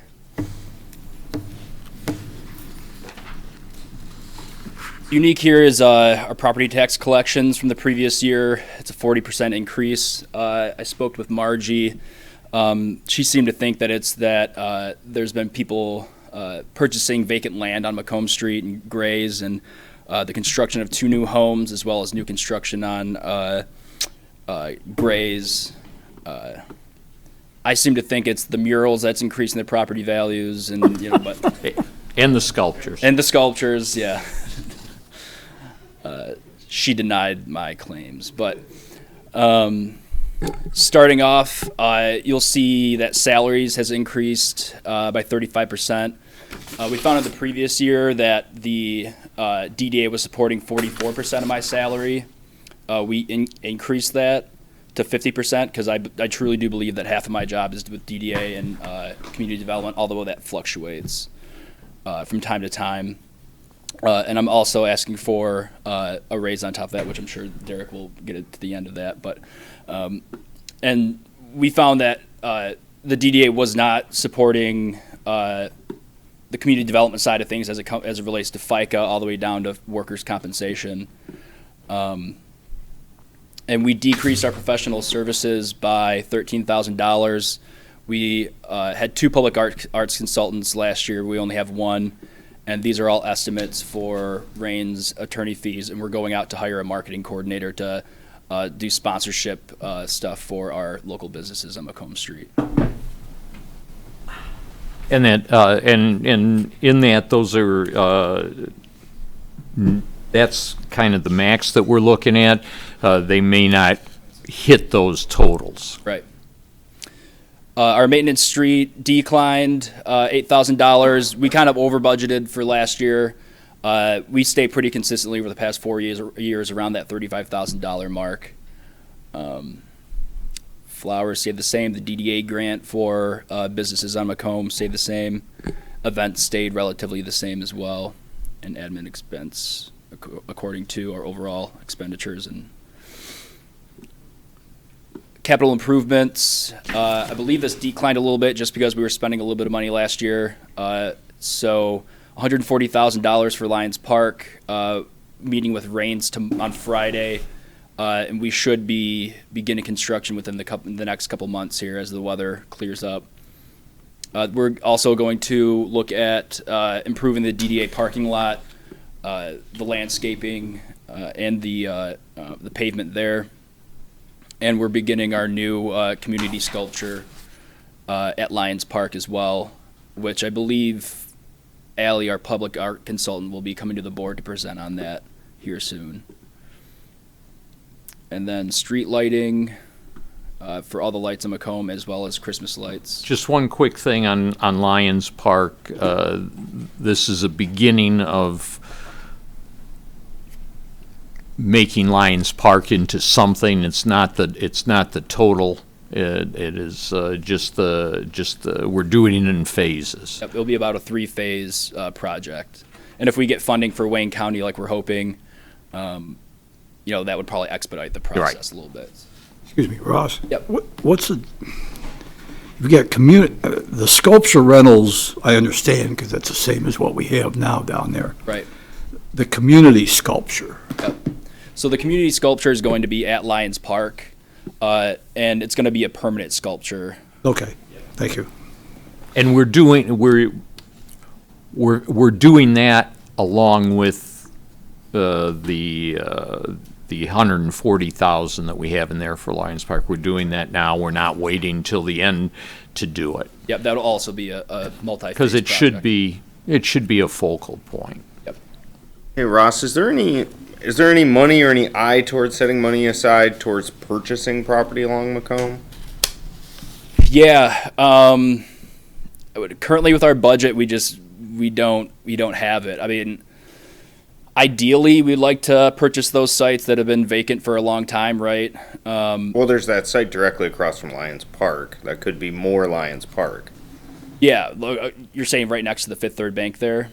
Yeah, I think it's just, we put like a beer stand there during, not Island Fest, Paint the Town Red. Like, Yep. you got Lions Park and then across the street there. Right. Yeah, we have not looked into purchasing that property. That was actually proposed for the rec department to purchase for their playground. Ultimately, that deal fell through, or is looking Certainly on hold right now. certainly on hold. Give me a call about that. What's up? Will you give me a call about that? Sure, yeah. Okay. I don't want to take too much time with this specific issue. Yeah, yeah, yep. The property across from Lions Park. But yeah, there are programs that are offered through the state. But I mean, if we were to purchase a property, like an actual building, let's say, who's going to manage it? There's a lot of those things to kind of take into account. Those are all of our funds, the breakdown of everything. So moving on to, does anyone have any further questions on DDA? So moving to community development, you'll see that our building permits are projected to increase quite a bit there. When looking at our current revenues and expenditures for this year, we need to find a way to compensate for our retirees. That's having a pretty negative effect on our overall budget. So we are going to have to increase fees a little bit again. I know we went through that fee schedule change last year. I'm working with Brittany and Lori on this right now so that we'll have something to you in March or the second week of April. And to get that adopted. It's going to be little changes here and there. It's not going to be significant increases whatsoever. We're going to make sure that we're comparable to neighboring communities, so we're not pricing ourselves out or, And Ross, you should be looking at that every year and Yep. providing if there needs an increase to bring it to us. Then building permit registrations kind of in line with that. So this is community development, which isn't isolated from the general fund. So theoretically, there could be money in the general fund used to cover the retirement as opposed to increasing fees, right? This is part of the general fund. Okay.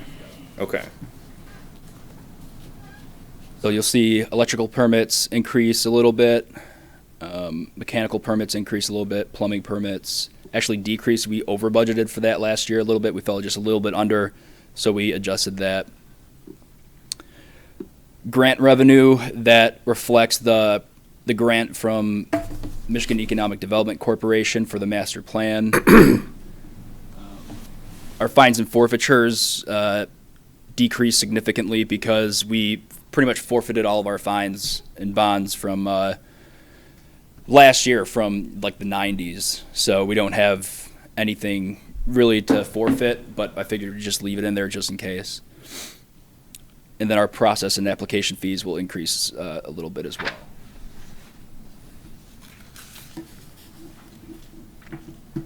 Salaries for board stay the same. Our salaries are full-time regular, and the severance pay will be included in this conversation. So Lori is leaving, so that severance pay reflects that. And then our full-time regular, so we are bringing a full-time permits coordinator on board. We're hoping to get her or them started middle of March or middle of April, actually. So middle of March is when the application process closes, and we'll hope to get them involved a few weeks later. And this salary also reflects the pay increase for the community development director position. FICA, all the way through 721 increases. Life insurance, there's a significant increase there of 239%, but it's $1,174. Supplies departmental, we're staying the same. Everything for the planning consultant for Brian Borden, not a safe built, is staying the same. We made changes in the budget last year for his most recent contract, so and we're staying pretty even with what we budgeted there, so we kept that the same. And then our planning consultant for the master plan was Smith Group. We still have $44,600 left from last year, or from this past year's.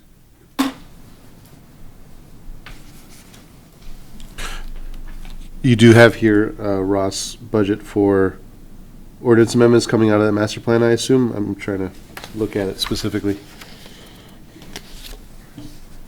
You're saying, all ordinance amendments, zoning ordinance consultant? Yeah, I guess, so for me, that would be a big, something I'd wonder about is, I know we got the master plan, hopefully that we adopt by November, and then zoning, would you anticipate zoning changes from that coming right after that, or would it be in next budget year, you think?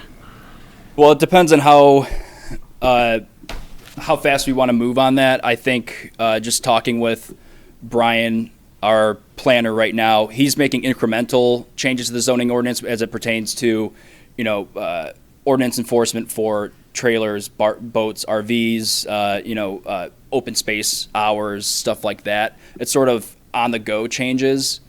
As it relates to a full zoning ordinance or a full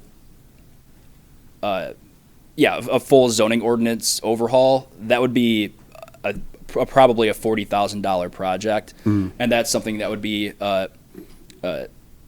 something that would also, I mean, it'd be over time. It's not something that you would do It's something in a short period of time. Sure, you can do either or. It's basically dependent on the demand of the community or the board or the planning commission.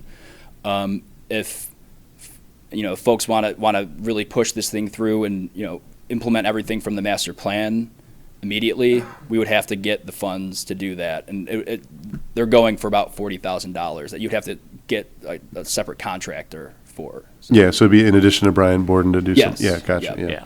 And there's grants for that too, right? I assume. There are, and I'm pursuing one grant right now that we're hoping to get that would actually fund the master plan in total. So that could potentially leave some space open for zoning ordinance amendments. Excellent. Thank you. So inspection fees increased a little bit as we look at our fee schedule and make some increases. Vehicle maintenance, we haven't maintained any of our vehicles. Printing and publications stay the same. Office equipment. So we just started our online permitting system with BSNA, and we've incorporated that into the expenditures here. Membership and dues stay the same. Conferences and workshops. So Brittany is moving to the zoning administrator position, and there comes a lot more education that's needed for that position.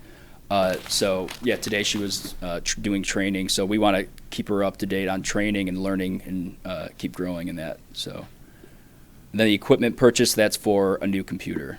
Ross, the BSNA expenditures, again, there are fees that go with that. Does that go to BSNA or does that go to the township in part? So the fee schedule that I adopted last year, I kind of had built in already for all applications. So there's a $3 application charge, which I had already built into the fee schedule. So the township does have to pay that. We get charged quarterly on that. So that's already, I budgeted it for that last year, and it's also included here. So unfortunately, every $3 per application we have to send over to BSNA. So there's no built-in income for the township as a result of that BSNA nope, project? It's just an It's a ease. flow-through. Yeah, Yes. it's an ease of, for It's a service. contractors and homeowners. It's a service and all the money goes to the vendor. Yep. That's fine.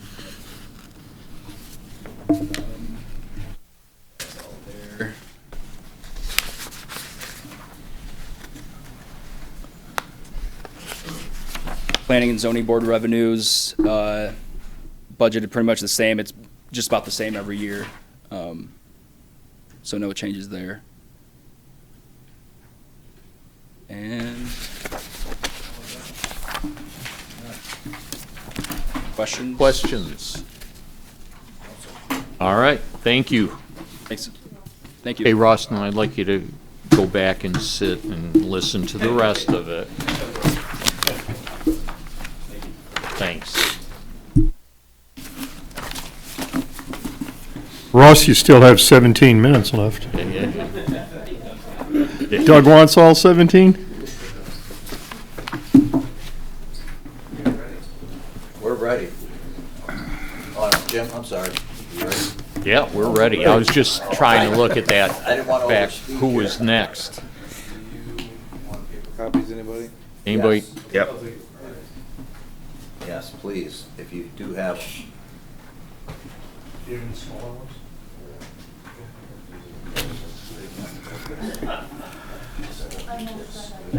That, Thanks, Chief. Thank you, sir.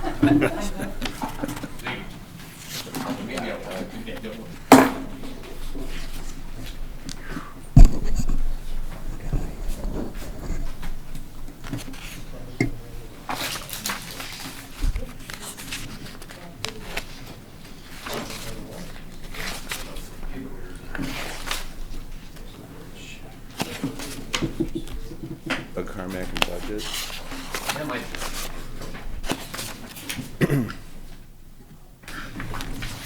Everybody, I know you guys are getting hit with a lot of budgets.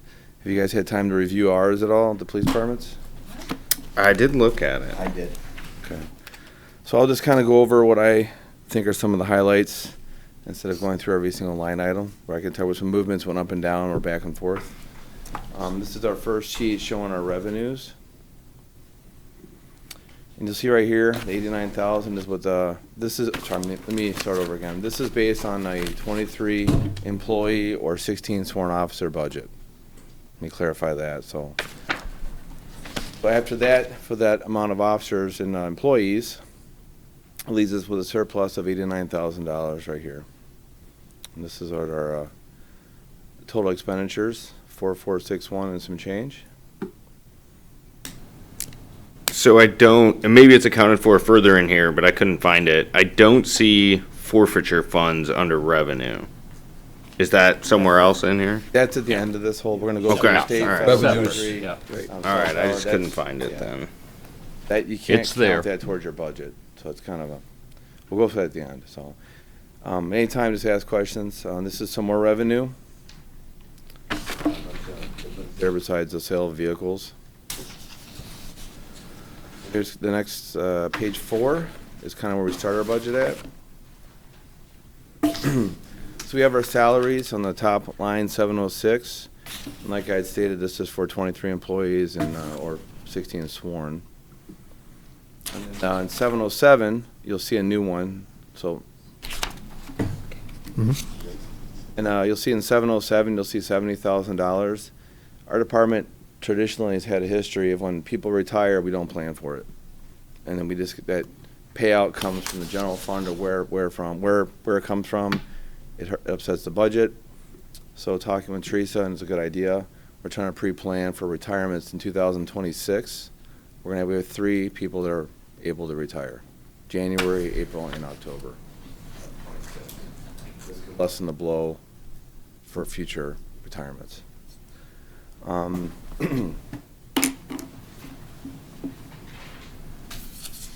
I did have a question, Doug, Yep. sorry.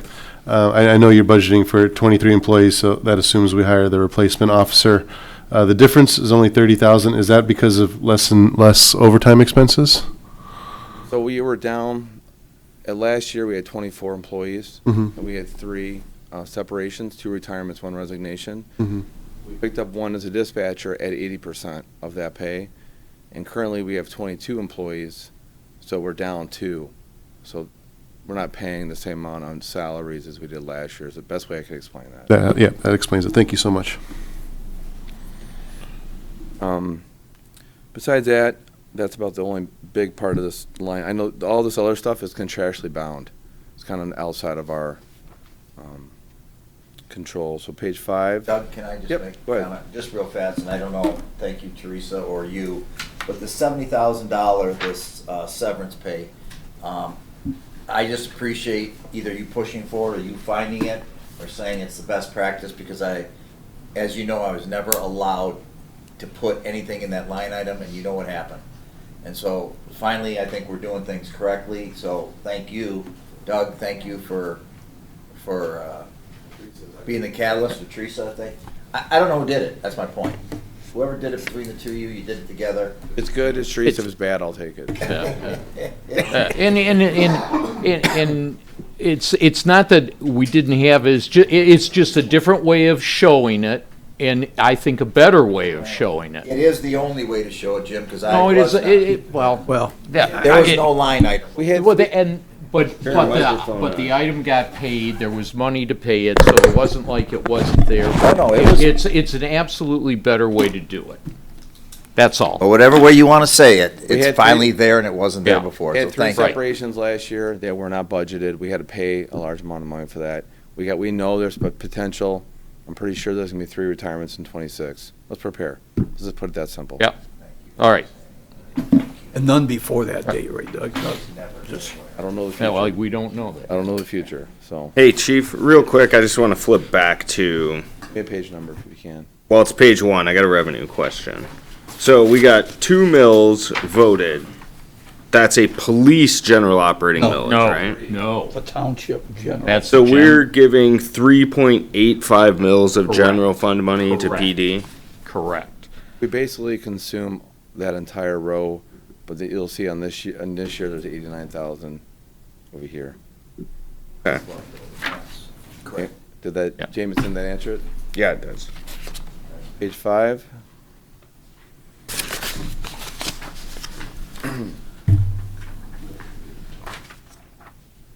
So some of the things we did is we kind of added some smaller line items like the boat expenses.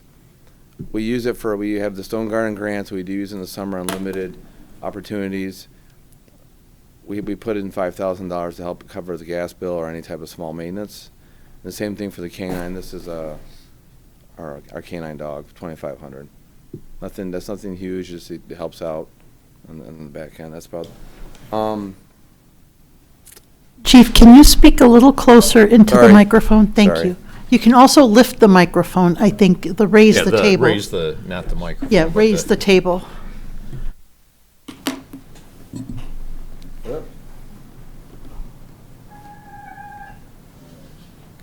All right, is that better? Yeah. Yes. And it's just cut out. Did yours cut out? There we go. No, ours is on. All right. So back to that, we have canine and boat expenditures that was added. Those two line items were added this year. But for the most part, you'll see there's not much large movement. Then you go to 903, right here. Mm-hmm. We're paying our share of the legal costs for the township attorneys. That's our share. Because that was added on, so it's an additional 20,000, additional 20,000 added to the budget. And Doug, excuse me, that's primarily for the prosecutions, right? Correct. Okay. For when if our detectives call or have any consultations Yep. or they use them in court, it's the whole package there. Page 6. Not many changes you'll see in the maintenance fund there on the bottom.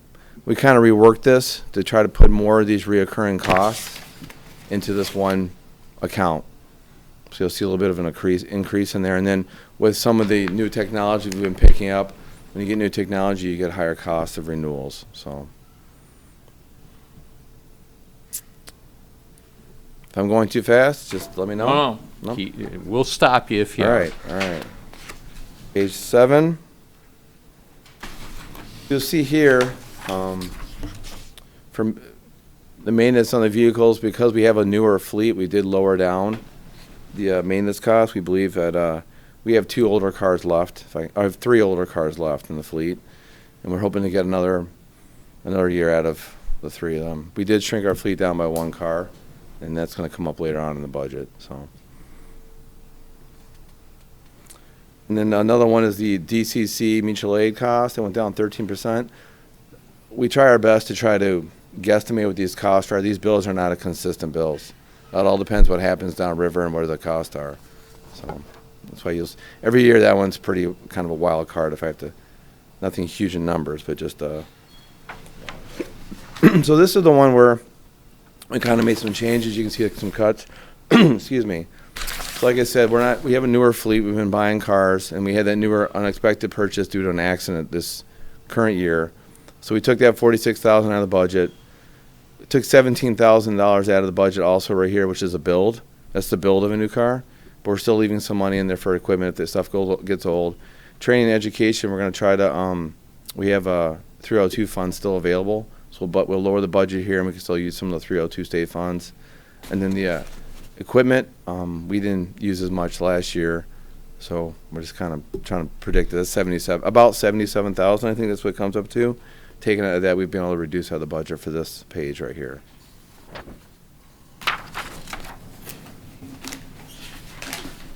Let's skip over this part. So page 11. Doug, Yep, go ahead. the computer equipment purchases, the 10 grand, which is down from last year. Are those in the building or are those in car? Those are in the building. Okay. So VC3 told us that, you guys remember my presentation about everything's kind of getting old in the building? Yeah. Like my printer doesn't work, the deputy chief's printer doesn't work. Okay, I just wanted to. They're gonna give us a list, and they've already given us one, but they're gonna give us another one of where thing needs to be replaced. I did A lot of kind of have I had a question about that. So I see you can't budget forfeiture funds, but you get them. It looks like in 2023, you got 175,000 from IRS Treasury forfeiture. Can you give me a page number? That's 24. And then state forfeiture, you had another 175,000.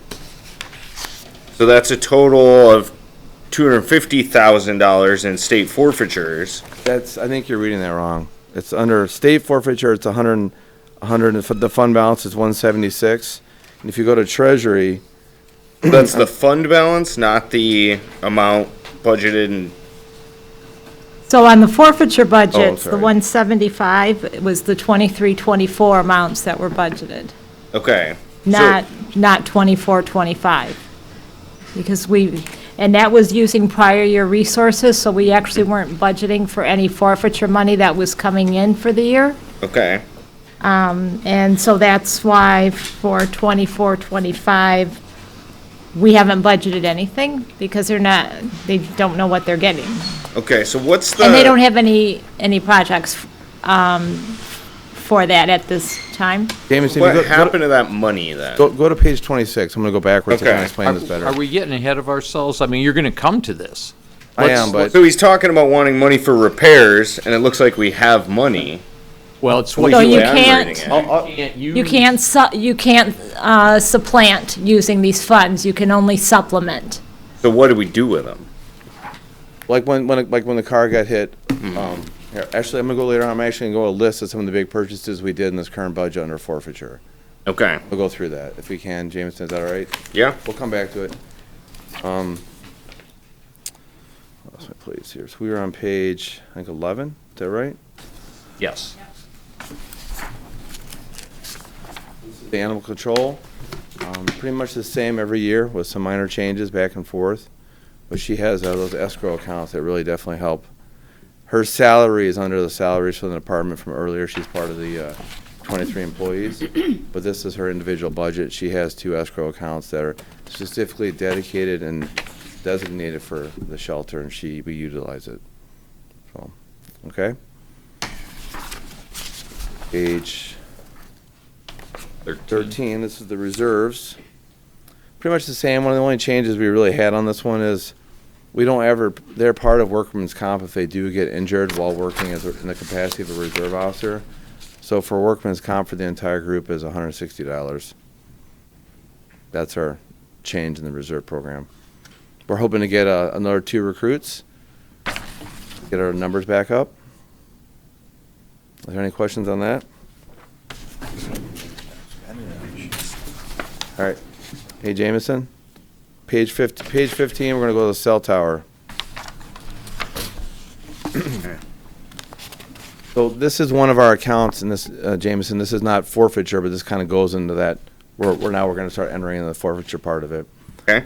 So the cell tower is contributed by this money's put in there, us and the fire department share it, and a lot of these expenditures or repairs that we're going to use, you can only use certain forfeiture money for certain things. So an example is for federal forfeiture, that's our big account that we're going to go over in a minute, you cannot use it for HVAC. It actually specifically says it in their March 2024 rules, HVAC. We tried to get an exemption. We actually been emailing back and forth with them to try to say, hey, we got some stuff going on here. Can we get an exemption? That was just shot down with a flat no. So you'll see this HVAC system right here for $60,000. The fire department did an RFP. That's what we budgeted because we don't know what it's going to cost for the building. We don't know if it's going to be much higher or much lower. So some of these costs that we're going to try to use for repairs in the building, we're going to try to utilize this, and we are going to use some forfeiture support for projects down the line. I'm going to get to that in a minute. But we can't estimate what these RFPs are going to come out as. We put $60,000. I don't know what an HVAC system costs. So working in conjunction with the fire department. So we're trying to use some of these funds to help fix the building. We still have a lot of those repairs. So now we'll start going into page 18, and we're going to start talking about forfeiture. So what this is when you assign an officer to a task force group under forfeiture regulations, you're allowed to use forfeiture money to pay for their replacement. So whenever you hear me say the budget is 22 plus 1, it confuses people. The plus 1 is paid for by DEA or federal forfeiture. We call it DEA forfeiture, but that's within the rules. It's legal. So this page right here is our +1 officer right here. All the benefits, you see all the tabs, insurance, vision, dental, all that. That's what that covers. So that's one of the uses for a forfeiture every year. So at a forfeiture, a federal, that's 137 utilized right there every year. We're going to continue to add on more. So we can go to page. All right, this one's side. I'm sorry, I apologize for the. This is sideways. If you can read this, but under federal forfeiture. So You for got 21, Doug? I'm on 19. Oh. I just want to show the balance because Jameson was asking about. So this is our federal. We have 3 forfeiture accounts. We have federal, what we just call it federal, but it's the U.S. Marshals. We have state forfeiture, and then we have U.S. Treasury. You guys, is there a question? Joe? We good? No, I'm just showing him something. So if you look at the years past here, I don't know if you guys might be better look at your packets here. You'll see like in 21, 22, that year, we had a total of 89,000 in forfeiture. That's about when we took over. That's what we inherited. Basically, what we had to do is we had to shut down the forfeiture and we had to run it through more. We didn't have any resources to buy extra stuff. That really hurt our budget, and we paid for it later on. Any money that came in, we had basically saved it for what I'm going to go over here in a minute. And then you'll see in this current year, we got a. I'm gonna dump between 19 and 20, if I may. You'll see in 20. You'll see this number I'm circling right here. So when you when you seize money today in the federal government, there's no, like, you can't budget based on we may get paid this amount of money. I'll just use $100. The government takes their share of it once it's adjudicated. Then it's distributed to those different townships through the distribution process, not for pay. You can't use it for salaries, except for that one I talked about. For stuff to support the budget, not to supplant the budget. That's what Teresa was saying. You can't say, I got 500,000 today, I'll just knock out 5,000 there, put that towards another department, we just got another 500. That's completely illegal. Can't do that. Well, so it looks like this fund balance is over $1 million. I'm gonna get to that. So that $100 that we seized, so that 700,000, you see that 700,000 that went right there? That was from a seizure about 3 or 4 years ago. So that was a whopper we just got into our accounts that kind of saved us.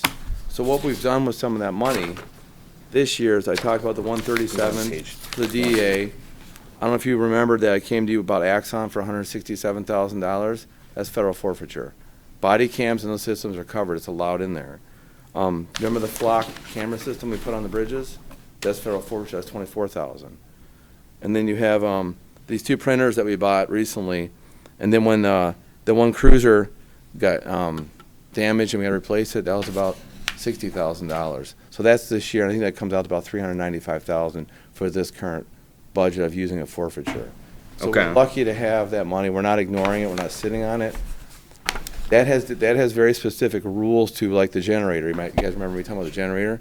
You cannot use federal forfeiture for the generator, which I don't understand it, but you can buy a car, but you can't buy a generator. Well, I think that my concern is this, right? Like, the police department continues to gobble up more and more of the general fund, right? And I absolutely believe we need a police department and one that's highly effective and manned and trained. But at the same time, we're diverting funds from other programs and departments to continue to support the police department. And if there's $1 million sitting in an account somewhere that the police department could be using to offset some of the activities, you could certainly, it would be ill-advised if we didn't do that, right? Well, that would look very bad. Chief, and I think you do use the forfeiture when you can. We just, like I just said, we used $395,000 this year. Now, one of the things, there's different rules for different forfeiture. State, you'll see in one of the balances later on, it's about $178,000. That is a debt account, which means no more seizure money goes into that. That has limited uses in the sense that, it has more wider uses than the federal forfeiture does. We can use it for different things, but it doesn't grow anymore because we don't have any more contributions to it. So you want to hold on to that to bigger projects like maybe a generator. The Treasury, which is the same thing as it's a different branch of the U.S. federal government, allows you to use that money for the generator, but the other side of it doesn't. So in the treasury, it's on the last page there, I believe it's on page 26, the balance. I think it's like 50-something thousand dollars.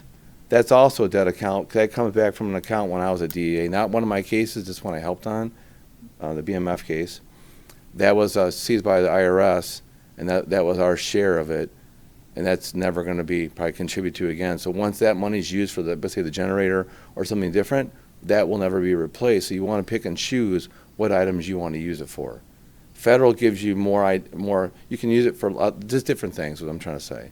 So you got to balance it. We have the state one, which we don't contribute to anymore. And the federal one, where Jameson, we point out the $700,000, that was great for us. So we've already spent about $395 this year of that. So we are using it to support our department. You're only limited. And to go back to what, basically the supplantation part of it is, this is from the March 2024, shared funds, that's forfeiture, shall not be used to replace or supplant the agency's appropriate resources. An example is if you get $100,000 in resources today from forfeiture, and now it's sitting in that account, it gives an example. I'm using $100,000, I'm using their example. You cannot slash your budget $100,000 next year and just swap them out. It's very, very specific. You cannot do that. Sure, which makes sense, right? Like if we're going to have an activity, we need to have it funded. Right. But also, like you told us, you've got a leaky door we can't even fix, right? Like, and then there's $1 million line item in here. So it's, I get it, but we're using some of that money, like I just said, we're using for some of the other parts we can, some of the equipment we can use, but you cannot budget, like I can't budget for 10 cars. And then No, my I get budget- that. you know what I'm saying? So, you so know, but it we- sounds like we can replace a generator and fix a door. Well, right now, we're doing the HVAC system and see what the cell tower provides. And then we are going to fix, Jameson, we've made a lot of these repairs in the building as it is. We can't do them all in one shot. Our next one is that you guys approved the grant money that we had for the accreditation of the records and evidence. That's our next project we're going to take on. We just finished the gas pump one. The fire department's starting this HVAC one. You can only do so many repairs at one time. We are repairing the ones that are the most important ones right now. We have a grant that's on the clock now to use that money. So we're going to use that money. Same time, we're going to fix the doors. You can't use the federal forfeiture to repair construction. I can use some of the state funds, but that's not renewable. So we also have to split with the fire department too. So we are trying to, working in the fire, John's great. John's great to work with. He's absolutely great to work with, and we're working through trying to get all his repairs. We just got the list and we're going down, but we're trying to find resources without stress on our budget. Well, Chief, you have the state fund that isn't going to be replenished, so you're holding. Right now, it depends if our person out there has a state seizure or not, but the DEA typically does not want that. Okay, so you're holding that, you're holding, the IRS one is there, and you say it's, if we use that up, it doesn't get replenished, but if nothing more is going to come in under that, why would you just sit on it? It's not doing you any good, if you can use it. You have to use forfeiture at a little bit of time. What our plan is, talking to John, is this generator. I'm going to seek all the different revenues, have someone else pay for it first. It doesn't seem like that's going to work. This treasury is $50,000. We're probably going to dedicate that towards a portion of it and some of the state money. And the Okay. fire department has to pay. Right. If I use federal funds, I have to, and it's jointly shared, I can only pay 50% of it. Right. That makes sense? So Yep. there's a lot of rules to it.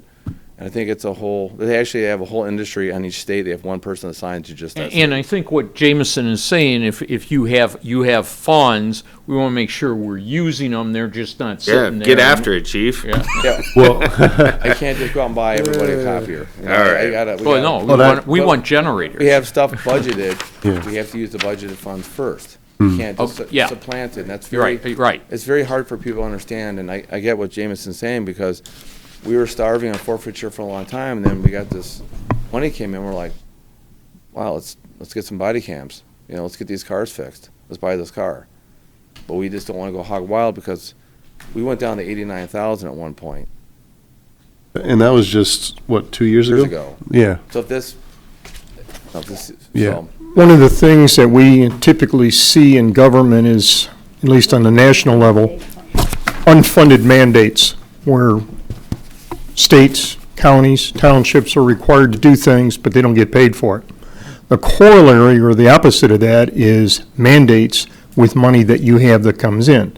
You can only use it for certain projects. You might only be able to use it for things that you're going to paint yellow. You can't do blue, you can't do green, you have to do yellow. That might be expanded to now include yellow and gold, projects like that, but they are very specific mandates as to what you can and cannot do. That $1 million could sit there, there could be $10 million there if we score real big on a couple of the DEA forfeitures as an example. You can have a ton of money sitting there. It's not that you can use it for everything that you want to, maybe anything that you want to. You have to use it for the special things. Jameson, does that answer your question? Yeah, I mean, I understand how I'm not dedicated sitting on it, we're not funds hiding and the unfunded mattress, mandates right now. work. My concern is really that, like, as a business, you want to keep some money in your back pocket, right? And maybe as a government, we want to keep less money in our Typically back pocket, called retained right? earnings. Like, but we're a service provider, and the taxpayers are giving us a certain amount of money to provide a service, and we need to use that to provide the maximum amount of service we can with the money given, which would include federal and state monies, right? So I'm just saying we just shouldn't be holding on to a significant sum of money. I want to make that clear, particularly in terms of the last vote on the millage. You're not sitting on money.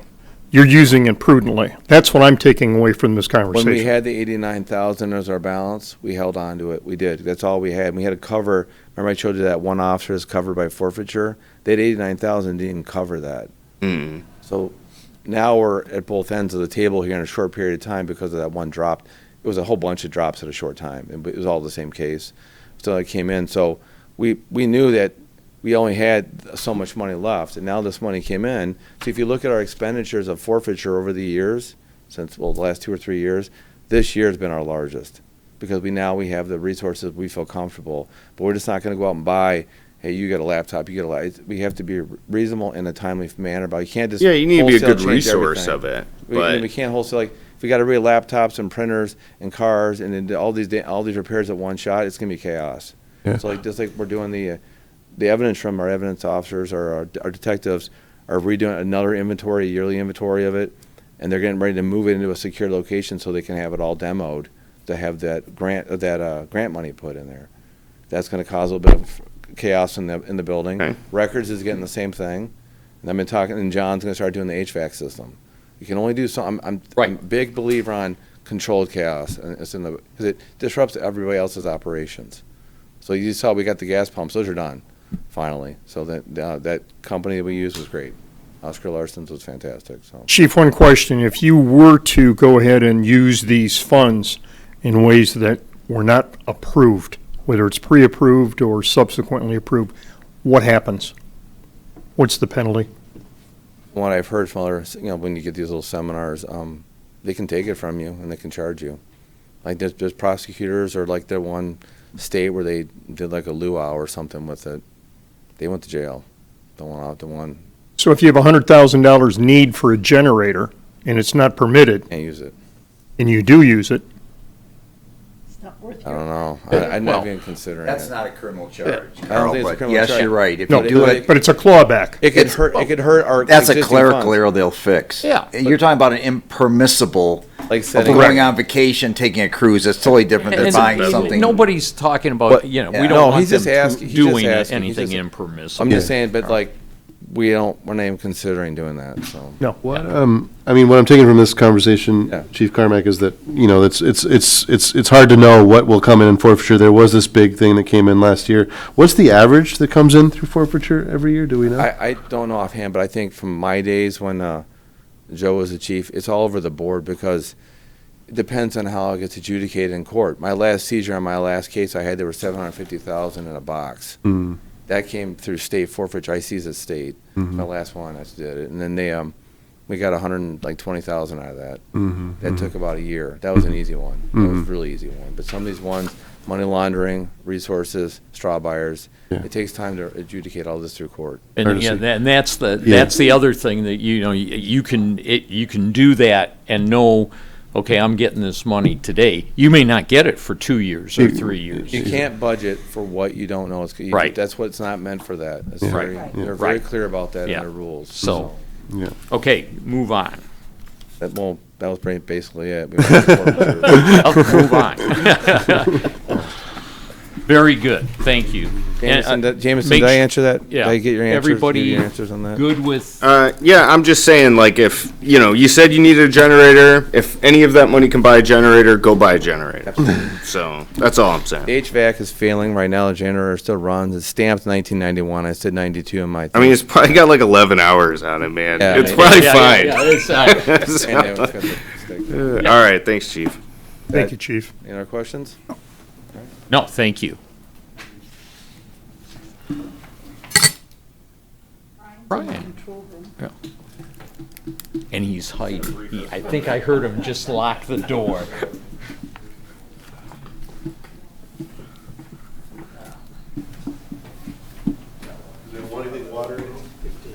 Do you have a water there? Yeah, please. Thank you. So everybody needs to take a copy from Brian. It has been. Oh, it has, okay. Oh, I've got one. General. Did you get the new one, though? Would you say it was a? This is a new one. We didn't, the one we copied is wrong. Oh, It's been adjusted. It's my laptop in your budget. Sure. I told you to find me some money. There's like 6 popcorns in here. 6? There's been a popcorn budget. Oh. Who bought the snacks? This was nice. Those were Township employees,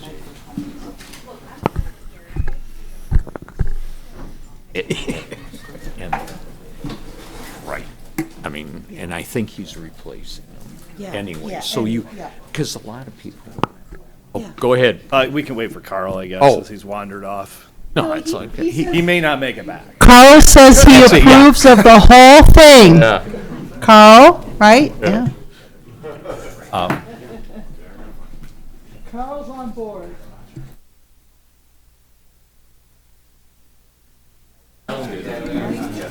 Any commission, especially you see guys are like this. I see his lips moving, I don't hear it. Night, Chief. Thanks, Doug. Good night, Doug.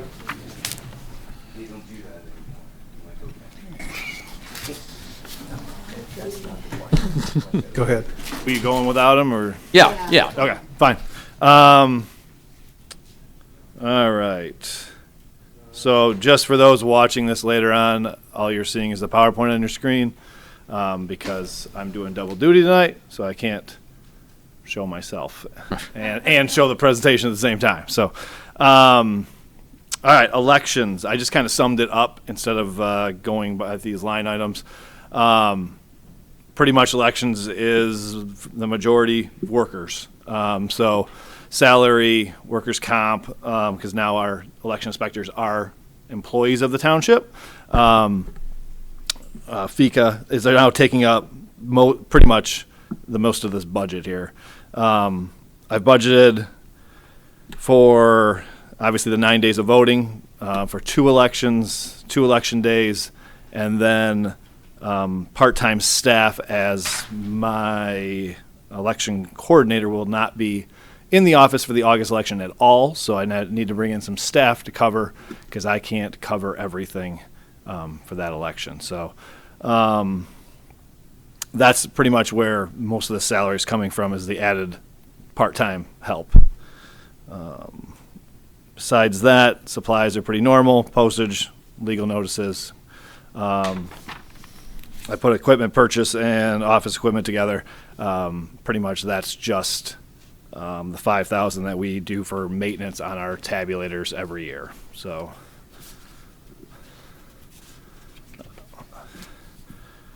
clerk's office, once again, salary and benefits take up pretty much the entire budget of the clerk's office.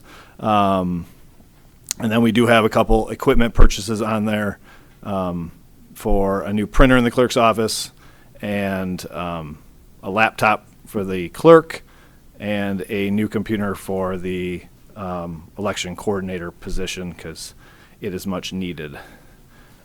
Salary and benefits, let's see, we've got the stipend for the communications has been moved to the communications department. So that was taken out of this budget for this budget year and going forward. Elections, clerical assistant gets her 2.5% union wage adjustment, and I believe there's a wage adjustment for the clerk's office manager myself. Communications.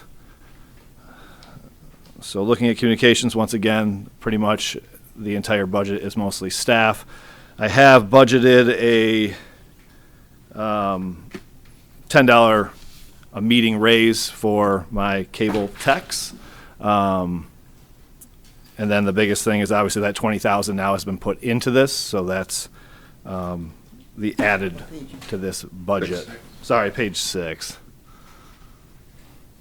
Besides that, everything else stays exactly the same except for equipment purchase.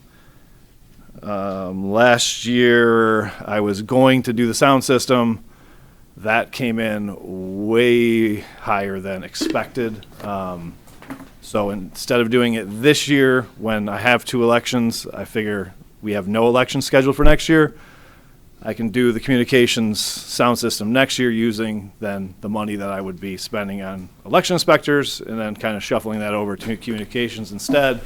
Therefore, well, it's all general fund. So, so basically, instead of spending it all this year, we shuffle it out over 2 years to make sure we're not spending a giant amount over just this year. So, None of this is reimbursable from the state, like, nothing is reimbursable this year at all. Well, I mean, for the coming budget year. for at the all. election, yeah. The current election we just had, pretty much about 98% of it will be reimbursed back to us. So we will be getting a lot back from last year's budget. Hey, Brian, I appreciate you taking that like multi-year look at things. I'm sure the other departments did it. They didn't really talk about it, so I appreciate you, parsing out something you could do in the future with money you save. Yeah, today, I mean, so. it's just one of those things that, I mean, the sound system it's not a need at the moment. It is a want, just to get that fixed, but we can wait another year on that, make our budget not hurt as bad now. Yeah. Just make sure we continue to teach people how to use the microphones. Well, again, when you watch a meeting from out of town, you find out that unless someone is actually talking right into the microphone, you can't hear what they're saying when you're watching on television. And that's if you're watching it. Yeah. It's and- not and- out of town. It's Right. if you're If watching at your period, home, right, it's the same right. thing. Well, I'm just saying, as a board member, to me, watching our board meeting from out of town, I realized there were a lot of people moving their heads and not being able, as a resident, to understand what they were saying. So I think it doesn't hurt I think we obviously need to upgrade our sound system, but it won't hurt to re-educate people in the best way to use their microphone. And upgrading that sound system, also, part of that would be implementing Zoom and going that whole, pretty much, that is the only piece of equipment left in that room that hasn't been really touched since I came on 5 years ago. Yeah. So that's where we're at. And that's all I've got, unless you guys got questions. Okay. All right, thank you, Brian. Oh, That's quick. well, nobody's out there to present these last two, so, Who's doing DPS? DPS. Jade. Thank you.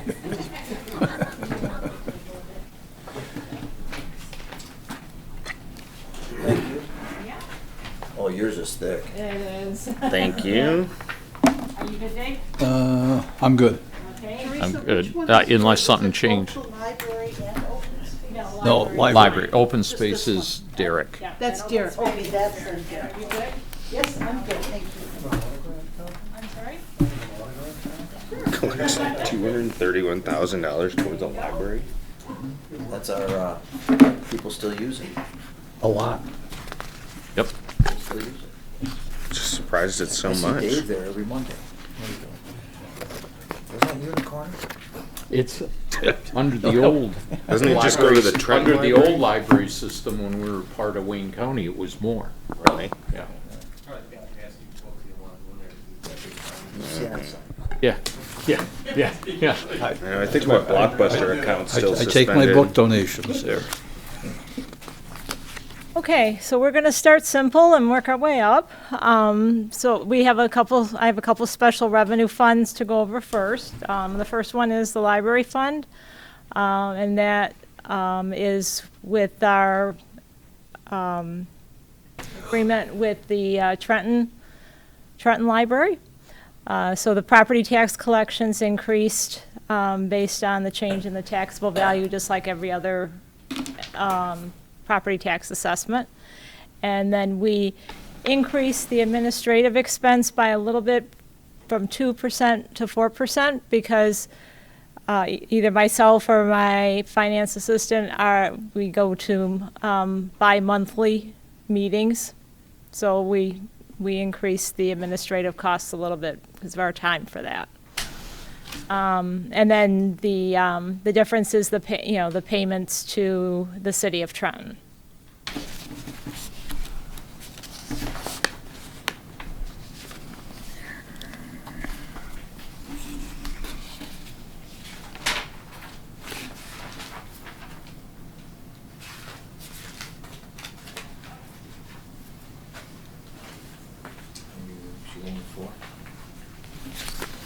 So on page 4 is a new fund. It's for the ARPA funds for the COVID relief funds.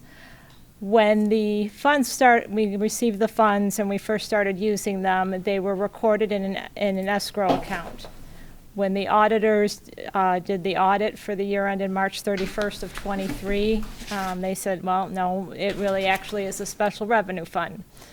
So when I do the budget amendments at the last meeting, in March, I'll have some budget amendments to establish the budget for 23-24. It's a special revenue fund. It's required to have a budget. So after we get through 23-24, we're estimated to have about $171,000 remaining of those funds, and we are required to use them by December 31st of 2025. So this is the budget that represents using those final funds during 24-25. Does the use include the, I'm sorry, someone's. No, go ahead, Joe.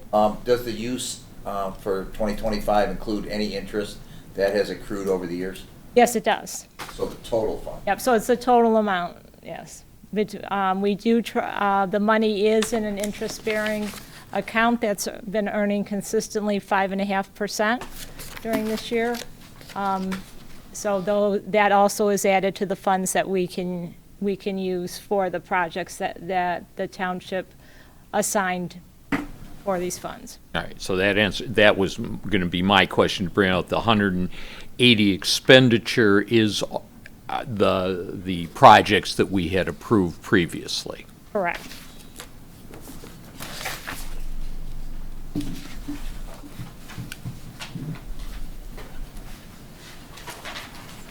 Going to page 7, this is the start of the rest of the general fund. You heard some pieces of it from other department managers. So I'm going to cover the pieces that are remaining, and then I'll have an overall summary of where we're at currently with the general fund for 24-25. So this first page, it reflects all the property tax revenue that we are budgeting for, and that includes the police millages. The franchise fees for the cable TV is approximately, is anticipated to be the same. The state revenue sharing, we got a 2.7% increase, which was just over $33,000 for the year. We are also, and that includes, there were some new programs where we get a certain part of the revenue sharing, we get an additional 1% because we've obligated all of our COVID relief funding, and 2% for public safety. But it's not on the full amount, it's just on the one part of the state revenue sharing. So they're relatively small amounts, $1,000 or $2,000, but That certainly helps. No change in the reimbursement from schools. The general fund administrative service fees. So there were changes in some of the funds with the 2% or the 4%, just a slight change overall of $3,400. Interest earned is approximately the same. I added $500 for candidate filing fees. We have an election in November of 2025. I don't know how many are going to get signatures or how many are going to pay the $100 fee. So I added a little bit for that. Passport revenue went up. We actually, during 23-24, have doubled our budgeted amount of $5,000 to over $10,000. There are people coming in all the time for that, so I increased it about $3,000 for next year. Why isn't that under the clerk's budget? Question. It was brought to you by the clerk's office. Many years ago, Sharon Gray came back from a conference and says, why don't we do passport acceptance? No, my question was, why isn't this in I your know. budget? And I think in the past, wasn't it? Maybe I've- not. I- I don't think, always been. it's always been in general fund. It's always been in the general fund. We can I mean, certainly it's- change. it's- Yeah, I mean, just It's a in the service we general provide. revenue. Yeah. Right. But the We just clerk's like to office- say, we're not totally overhead. We Yeah. bring something in. Clerks do it, does the, That would include the candidate filing fees, right, I assume? so it should be in your budget. So you'd put the candidate filing fees in there too, I assume, right? Well, it's kind of like the dog licenses. Yeah, anyway. In the township hall, they go to the finance department to buy their dog license, and the revenue goes to the police department. Right.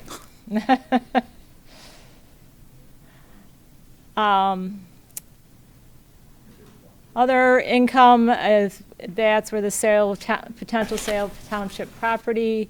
For this year, we had budgeted $90,000. We had a potential sale. It actually wasn't a qualifying sale for the township, but with having the interest in the property, we still wanted to budget something for 24-25, so we budgeted $80,000. And prior year resources, we can come back to that when I go through all the remaining departments, and then go over the summary. So the first department is the 33rd District Court. Page 9 and 10. Page 9 is the revenue, page 10 is the expense. I lowered the budget for the revenue because for the past few years, we have not been breaking even with the operations of the court. We pay every month. So based on the trends during 23-24, I proposed reducing the revenue on page 9. And then on page 11, just a slight reduction based on the historical data and the trends of down from 68,000 to 63,000, but we're still we're spending more than what's being brought in. Are you getting the budget from the 33rd District Court? Because they have the budget and they show what each one is going to pay for the year. I have not received anything Okay, yet. I'll make sure you get that. So each year, unless I'm reading this wrong, when I went through this, it looks like now we're losing $20,000 a year. Correct. All right. Our expense for the 33rd District Court is greater than the revenue. We're upside down now. Yeah. This has been the last couple of years. Oh, no. hasn't Correct. But it? I think it's been longer. Yeah, Yeah. I've only seen it the last couple. Yeah, with the court, we're because we don't write a lot, we don't write the tickets, we don't, we do less. So every time I go to a meeting over there, It's, when's Grosseal going to do more? You got to write more tickets. You got to do more. You got to use the court more. And we don't, but we still have to pay, since we're part of the 33rd district, we have to pay our expense. And our expense actually has been going down each year because we have a smaller and smaller portion. We're the smallest, we have the smallest part there. But that's why we're upside down, is we just don't use it as much. And I'm presuming we don't want to change that. No, I mean, well, I certainly. Unless, you know, Our residents don't want unless us our to. residents do something, we Well- can't really change something. Right. It would be wrong. So, on page 13 is the township board expenditures. So for the salaries for elected officials, that's just the salaries for the 4 trustees. Nothing has changed there. The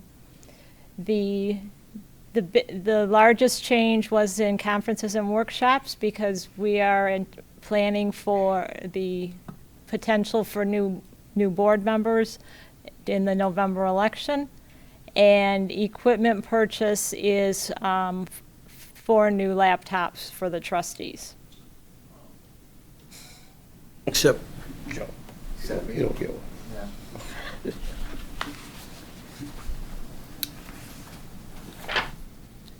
The next department is on page 15, and that's the township supervisor. So overall, there was a change in the budget of $10. Everything was very consistent with that department. And there's no laptop, no new computer for the new trustee, because that computer is fairly new. So this is a pretty small budget line, 957, but what is expenses? Is that like stationery and? Miscellaneous expenses, yes. Miscellaneous, Yep. that position might incur. Right, and there hasn't been a lot historically, so we reduced it by $500. Okay. But just to make sure we have something for things that might come up.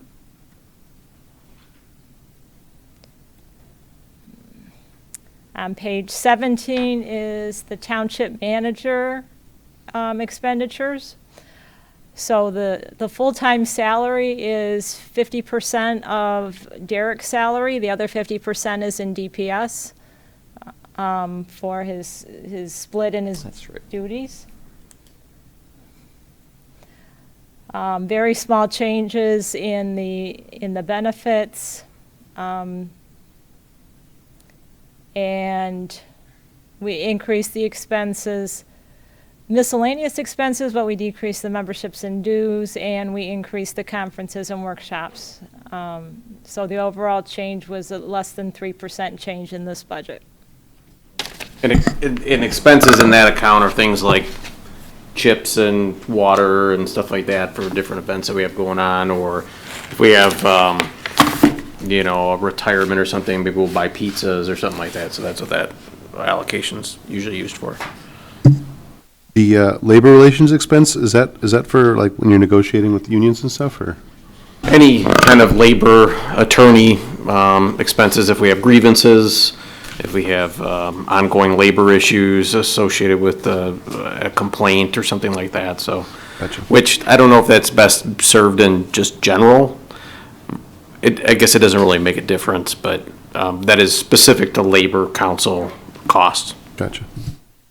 And you will see that increase if we have negotiations that are ongoing in the upcoming year, which both of our contracts were settled. So I think we had I believe there was actually a reduction in that from When last I year. bring the budget amendment to you for this year, there'll be an increase in that budget because of the settlement of the contracts early in the year. So it actually went over 10,000. But we anticipate it should not be over 10,000 for the coming year because everything's settled. Thank you.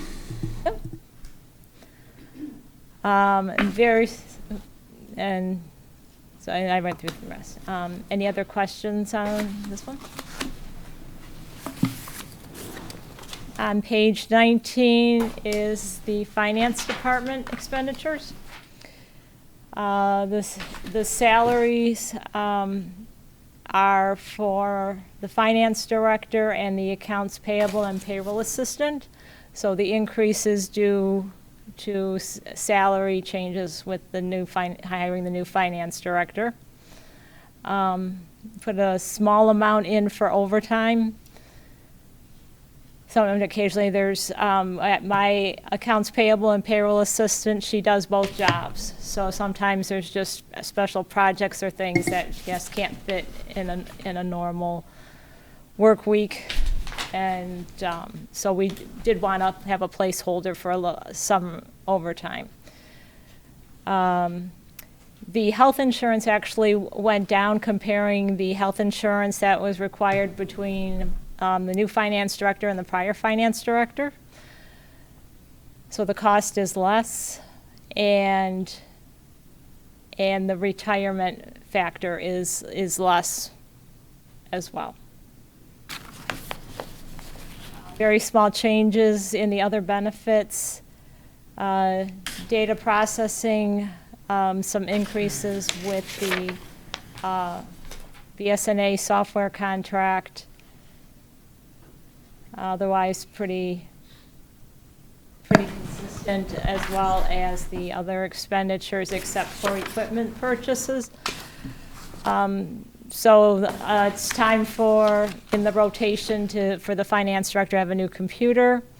And the other two items for the adjustable stand-up desk and the desk chair with back support is based on medical recommendations. And plus, I always slide out of the desk chair. So those are one-time purchases. I do want to draw attention to the bottom line. The finance department overall budget is actually 1.42% less than it was last year. So, with taking all that into consideration.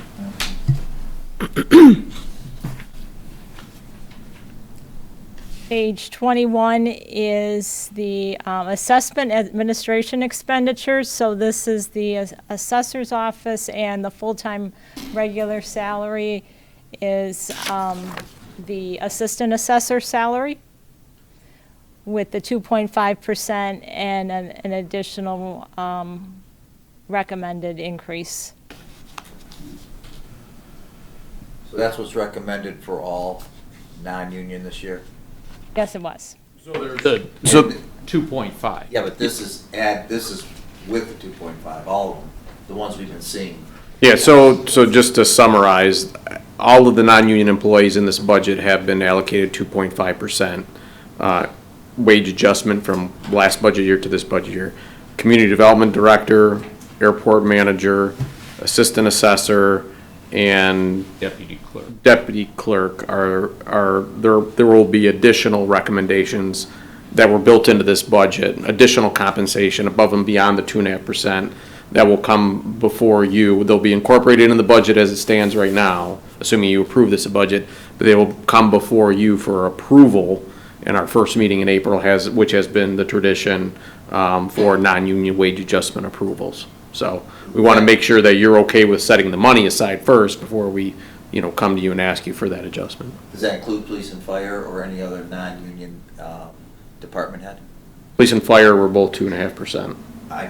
Police and fire were both budgeted at 2.5%. Yeah.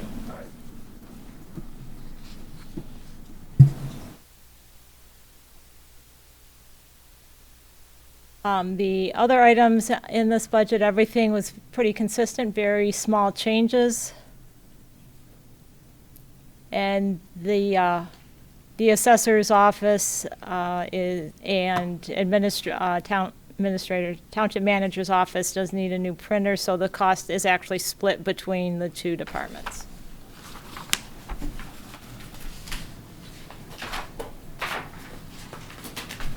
Page 23 is Board of Review expenditures, and it's simply the payments to the Board of Review members. And they are paid through accounts payable, not through payroll. So that's why there's no FICA, there's no workers' comp. Teresa, how in a sense are they different from, like, there are other boards and committee members that get paid a stipend or a small stipend, but I know that we had to turn our election workers into township employees instead of the contractors that they were before. What has changed? Or The election workers, it's not just simply the position. The IRS has a series of questions and tests that it goes through. So you have to look at things like, are they setting their own schedule? Are they trained? We set their schedule for the election workers. We set their schedule. We train them. And so they really should be classified as employees. Board of Reviews, they're coming in, and it may or may not be questionable, but they're coming in and providing a service. They have the knowledge to be on this board. There's really nothing that leads itself to being leads them to be an employee. Okay. Thank you. I just think I've been asked that question a lot, especially by the poll inspectors. Yeah. And it's nice that hopefully when they watch this, people will hear it and understand it. Yes. So.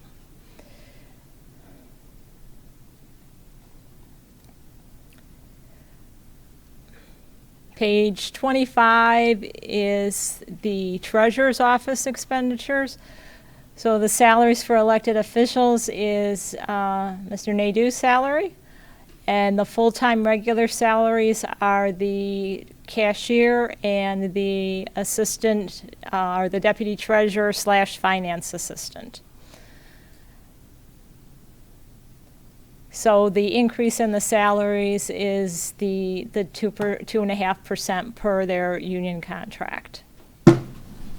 And then the FICA increases some. The health insurance increased a little bit. Very small changes in the benefits. The workers' comp went down because our workers' comp rates were lower for this coming year than they were the prior year. The biggest change in this department is line 729.100, bank charges. So in addition in the general fund, in addition to the bank charges being higher during the year than the budget, it was found that when the template for the journal entry to record the bank charges and the interest income every month when we get the bank statements, the interest income was actually being posted against the bank charges for whatever reason. So it was artificially reducing the bank charge expense and understating the interest income under income. So we have corrected that. So the bank charges are in reality were actually more than that. So we corrected it for all of 23, 24, and now going forward. So the interest income will be interest income, and the bank charges will be bank charges. Not sure why that was done. It was the only fund that was done that way. In the bottom line, it does not make a difference, but for monitoring and knowing. Well, knowing your where income you're at with and- your expenses and your Yeah. income. Now we split it out.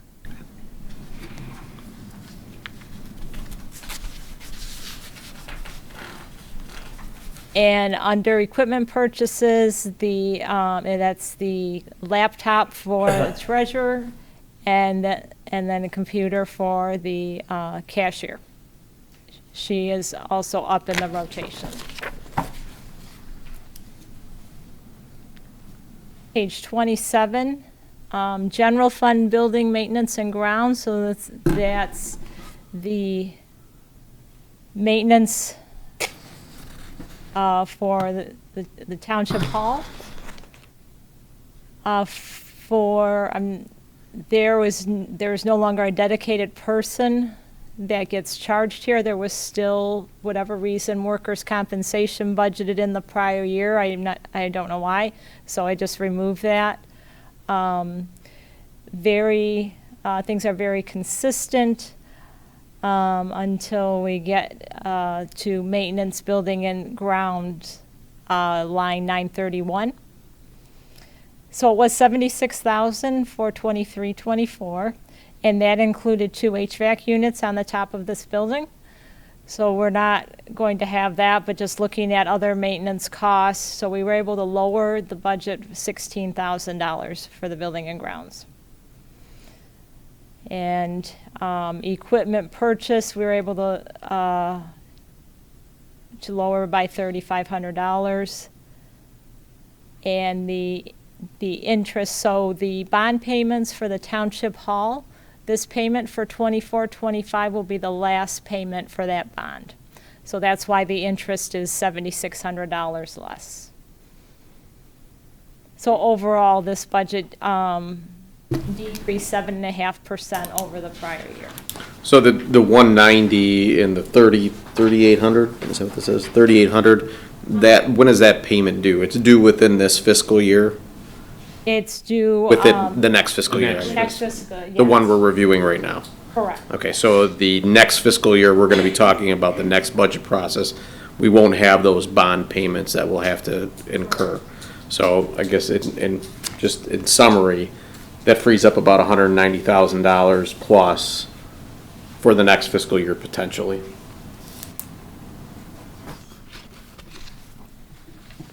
I can't believe it's been 20 years. 25 years.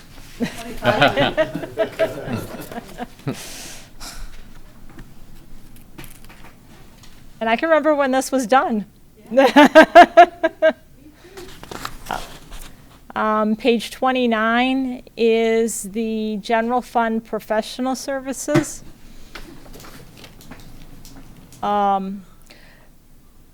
So for the first line for professional services, we have required to pay a placement fee for the township to hire the new finance director. And so that was split over 2 years. So when I present the budget amendment for this year, there'll be one half of that and the other half is in 24-25. And then that will go away after that, this next year. Auditing fees, they were higher in the actual for 23-24 with the prior finance director's retirement in the summer. So they gave me a quote for what it would be for 24-25, and I have since received the engagement letter that reflects the total cost, which is what they quoted, and that'll come to the board in April, the first meeting in April.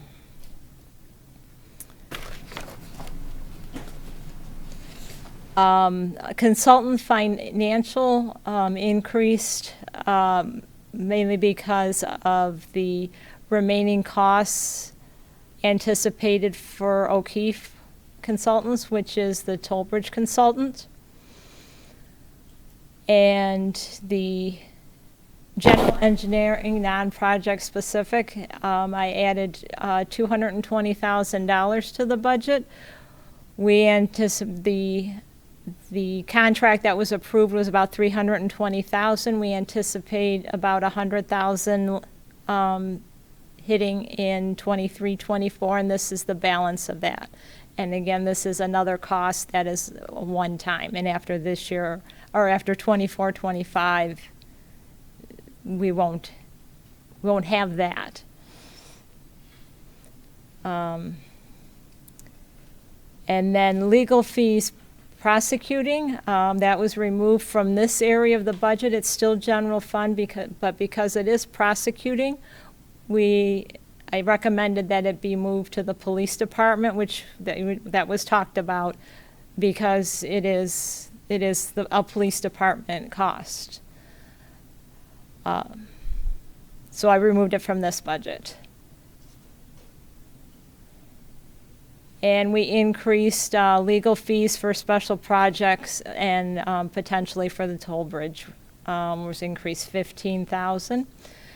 So there's a pretty significant increase in this area of $249,000 over 23-24.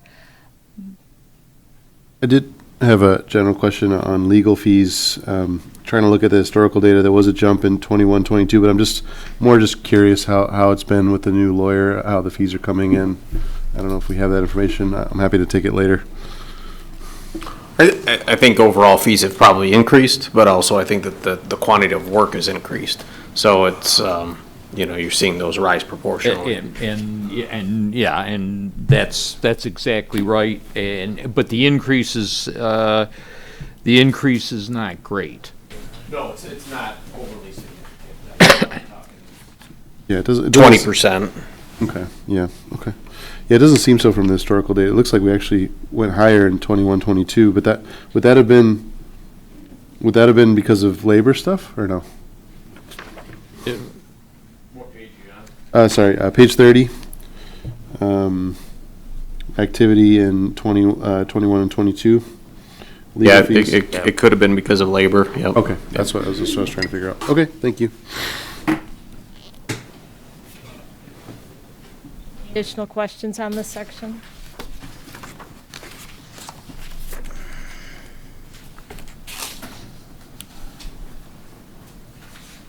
Page 31 is the last section of the general fund. So these are expenditures that were deemed to just be general expenditures that can't be reasonably allocated to a specific department. So in this department are the retiree medical insurance costs for the administration.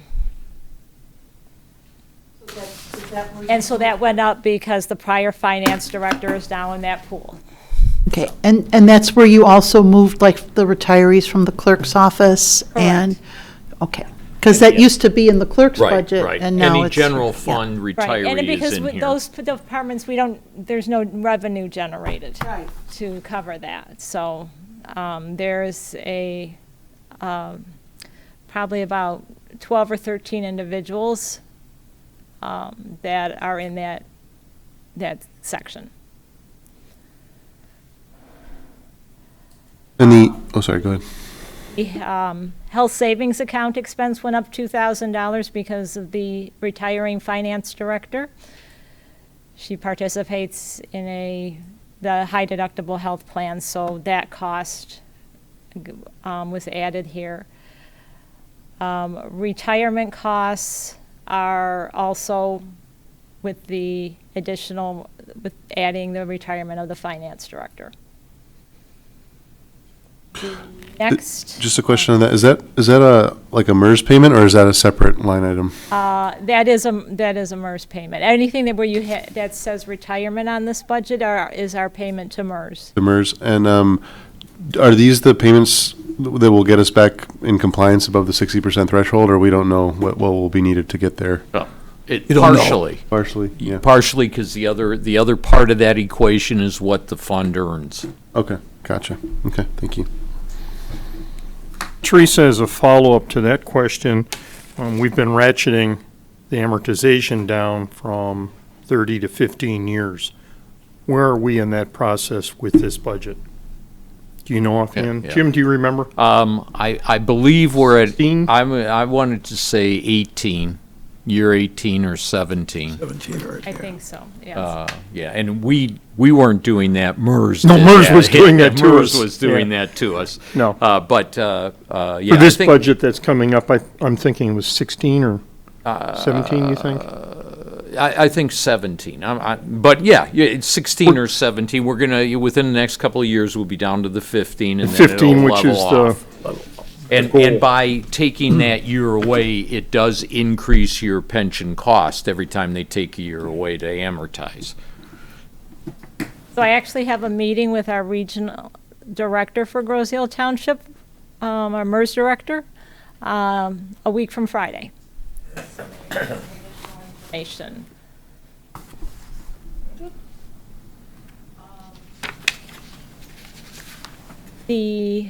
The next big increase was the insurance and bonds. The budget for 23-24, and this was across the board, is probably more prevalent in this area.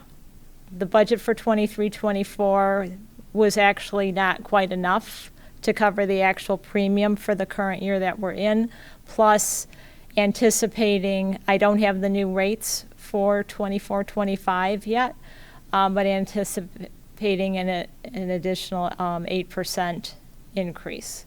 We may come in a little bit better. That information wasn't available. I met with our insurance broker last week, and he said close, but nothing yet. One question on 910. Is that the traveler's insurance on the general liability? Is that what that Correct, amount yes. is from? Yes. And that's only a percentage of the total cost. Each department carries their own weight. That's what I The total premium for the entire district was about, I'm sorry, Township, still in my school district days, was about $335,000. And then For the that's entire allocated township. among all the departments. The entire township. Yeah, it's the entire township. And have you noticed, has that been going up over the last few years? It was going up, and it was going up very significantly. I did not have the opportunity to get with our insurance representative until last week, and he showed me some information. Actually, a lot of the increase over the last couple of years is due to getting the value of the township property where it should be. He showed me a schedule where it was probably 20% undervalued until the prior finance director really worked with him a year ago, and they got things where it needed to be. So there were some really significant increases. So I toned it down a little bit. But if we need to make some changes, I can always present based on our actual premium and the information I get. Then we can always present a budget amendment to the board. Teresa, was that a function of replacement value increasing? Yes, I'm thinking back to the schedule. Yes, it was. Okay.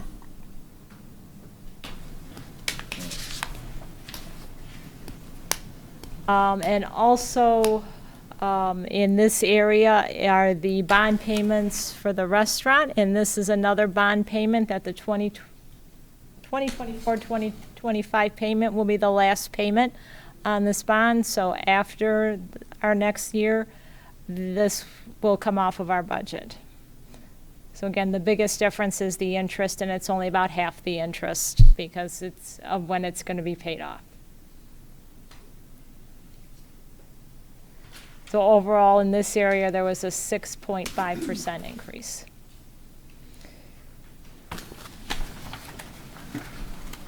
So on page 33, so you've gotten pieces of the general fund from several different department heads. So this page puts everything together where we are right now.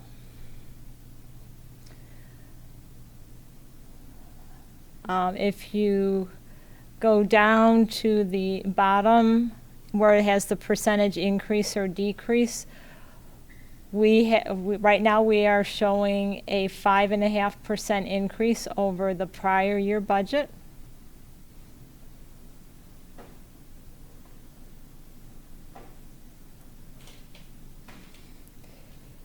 And I don't have that in here. So included in the $7,512,887 revenue needed to balance this budget, if you go all the way back to the beginning of the general fund,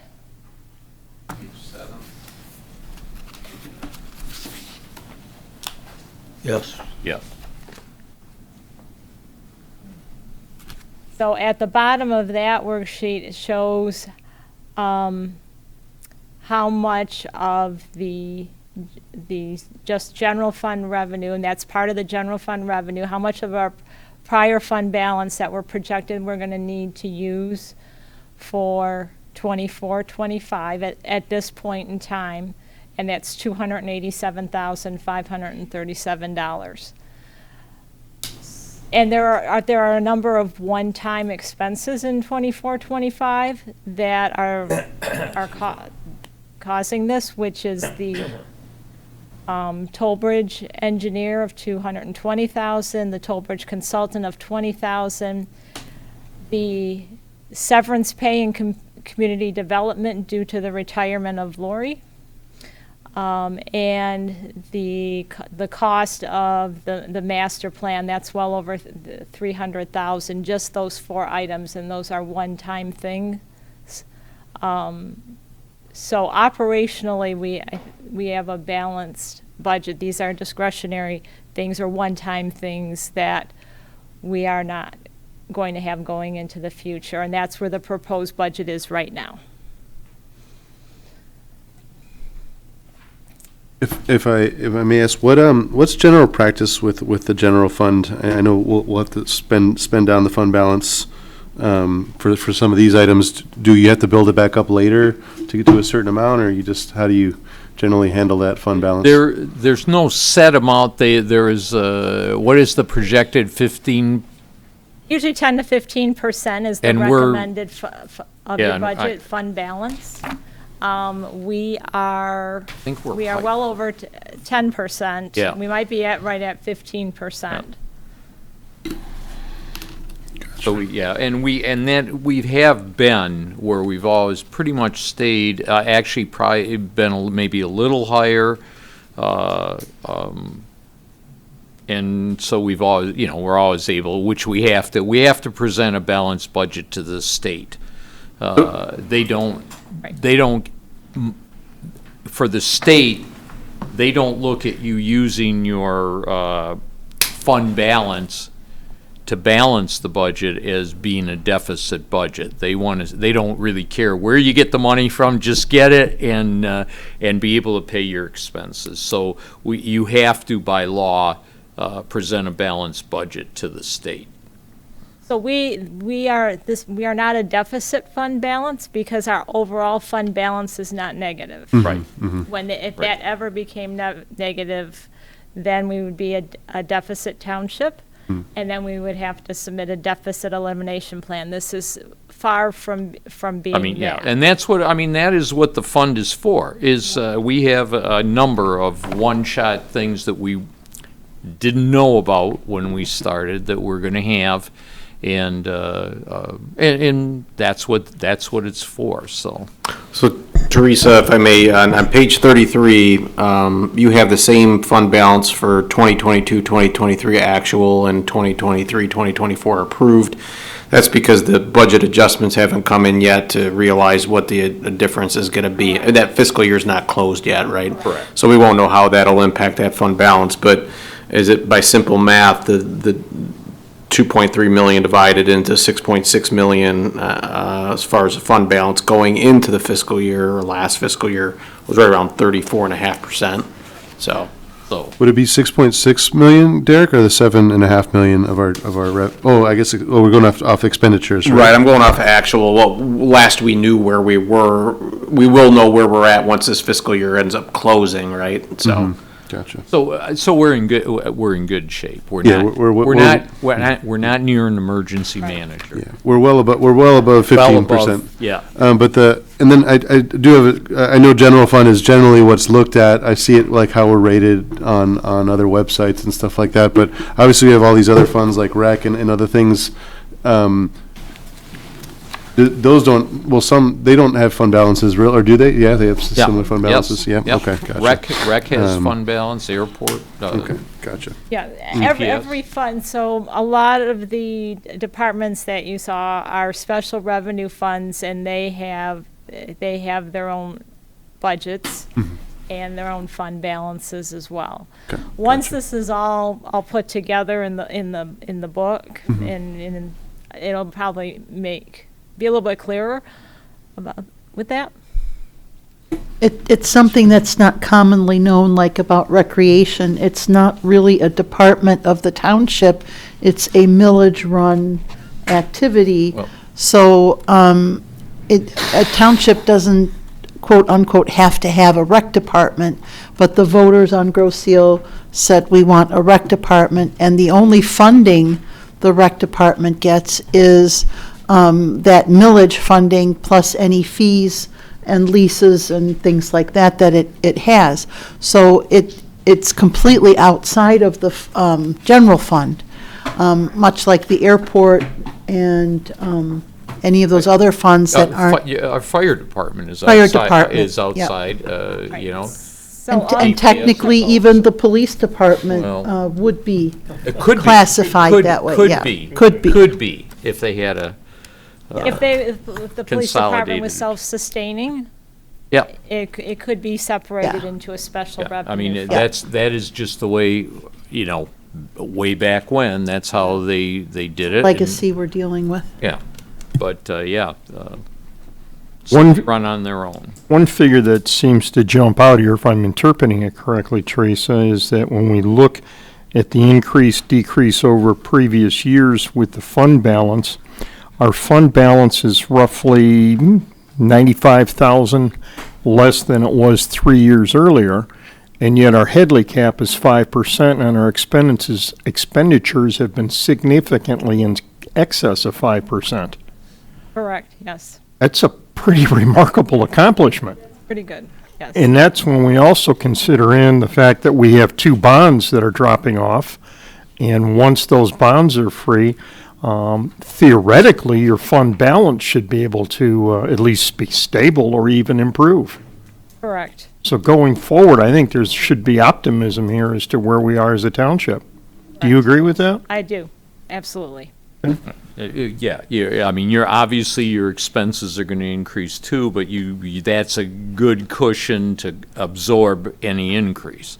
Just as a preview for the 2324 amendment, and it's not as detailed as this because it's only certain line items, but there were some pretty significant increases. There were a lot of unexpected things that happened during 2324. So, and I don't have the figure in front of me, but a very similar figure I'm projecting a fund balance will need to be used. But even with that, once we get past 24, 25, we should be increasing our fund balance.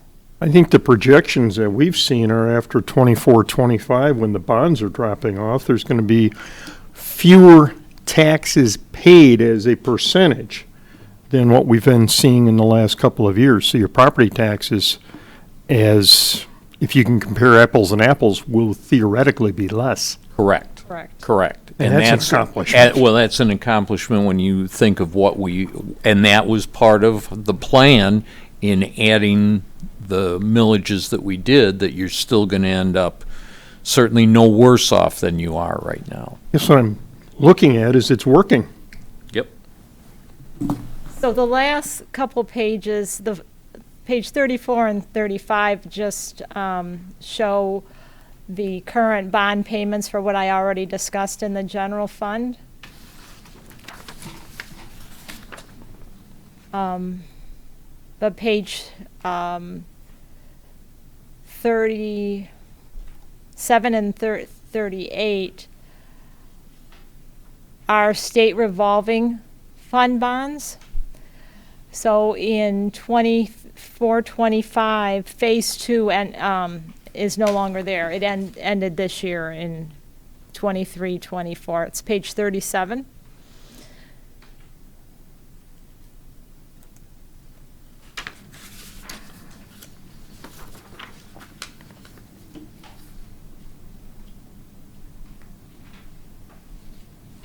So that's actually in a different fund where a budget isn't required. But just for informational purposes, I thought it was good to show the change that's also going to come in there, which also could result in a change in the taxes levied.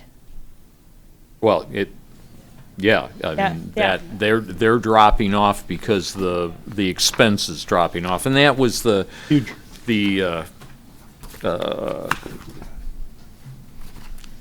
sewer line, the judgment, no, The sewer, building the sewer. Yeah, yeah. Rebuilding the sewer. SESS or SSES. SES. Yeah. Oh, my God, that was so- another fun project. Yeah, and coming to an end. Coming to an end. Right, thank you, Teresa. Thanks, Teresa. Now we got open space. Oh, Thank you, Teresa. Thank you. Good job. First year. Yes, thank you. I'm good unless you change something. What do you got there, bud? Is it the same, the open, starts with open space and goes to? Yes. Yeah. Yeah.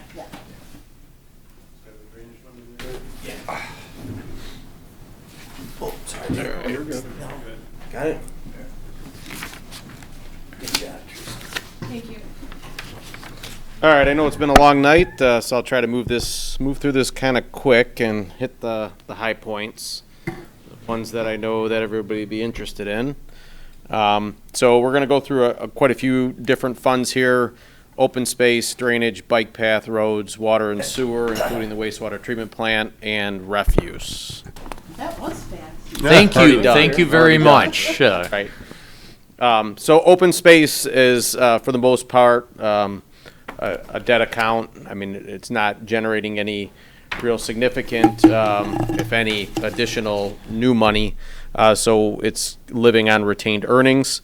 And there is really no money left over for any kind of purchase. So I think there's $20,000 in that account, just more or less as a maintenance money in there to handle some expenses, or if something comes along that's a real good value, that there's a little bit of money left there. But mostly the account's focused on just maintenance.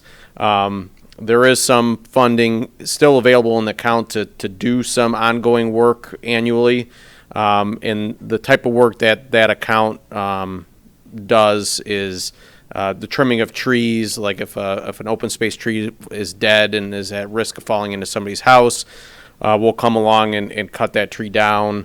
Dump the junk is funded through this account, and some trail maintenance and work that occurs in the open space is funded through this account.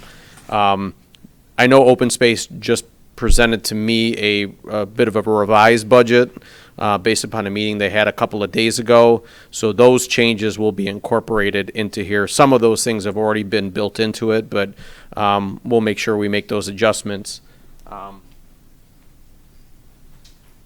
of fact, I think this is what was presented to me, so. We're not, okay, you're showing it. Good. Carl, I don't know if you have anything that you want to add as far as things that might need to be adjusted from this budget based upon what open space has put forth. No, this is accurate. Okay. We had the meeting last night, and Open Space went through and looked at it, and we're good. Okay. All right. So that is open space. Any questions about that? Key items here: no current source of revenue for purchase or for maintenance. It's basically retained earnings. Funding for maintenance comes from the banked money, and budgeted funds for various maintenance work have been built into this budget. It's anticipated that the funds will be exhausted, give or take 3 years, 2.5 years. Open Space is looking at how we would be able to fund that, and the numbers come in somewhere around $0.1 million, which would generate over $70,000 a year, and which is probably about as maybe you would do that for 3 or 4 years to regenerate it and put it back, but that's in the future. So yeah, I think the most significant use of those funds that we see each year is the tree maintenance stuff. Absolutely. And we do get calls from neighboring properties all the time about, concern they might have about a tree that's, gonna fall on their house or has died and has fallen into their yard. And, having those funds available to be able to address those concerns, I think is important. two things to just look at that for a second. When you look at work that TNT does, if you have leaners that are heading over on somebody's garage or house, something like that, you've got to do that. And we also have a project I'm going to be announcing at the next board meeting where we have a FEMA team that wants to train by perhaps cutting a trail through or even taking down some trees there in exchange. And the thought is that they will do that for training in exchange for a lunch or two. The next account is drain and stormwater maintenance.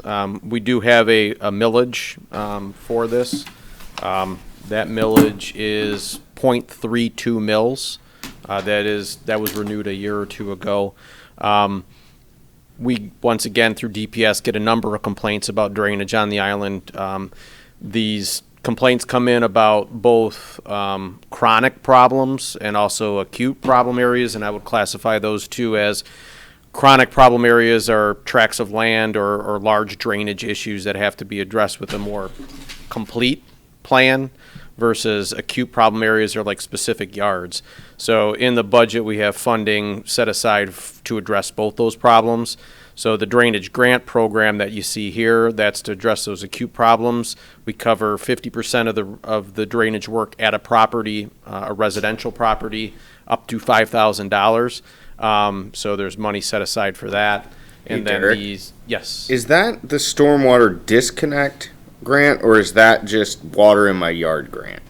Water in your yard grant. Water in your yard grant. Yep. Okay. Yep. So I'd be kind of curious about who's taking advantage of this, right? Are we helping residents that need this kind of financial support, or are we subsidizing, substantial houses that probably could afford the $5,000? Derek, I'd like to have everybody note that there was the drain that runs south of Manchester and ultimately to Rucker Road and out into the boat docks there. That was cleaned out and opened up, and that relieved a lot of water that was on Manchester. Any pictures of kids canoeing and kayaking down there, and some properties being water damaged, so that was huge.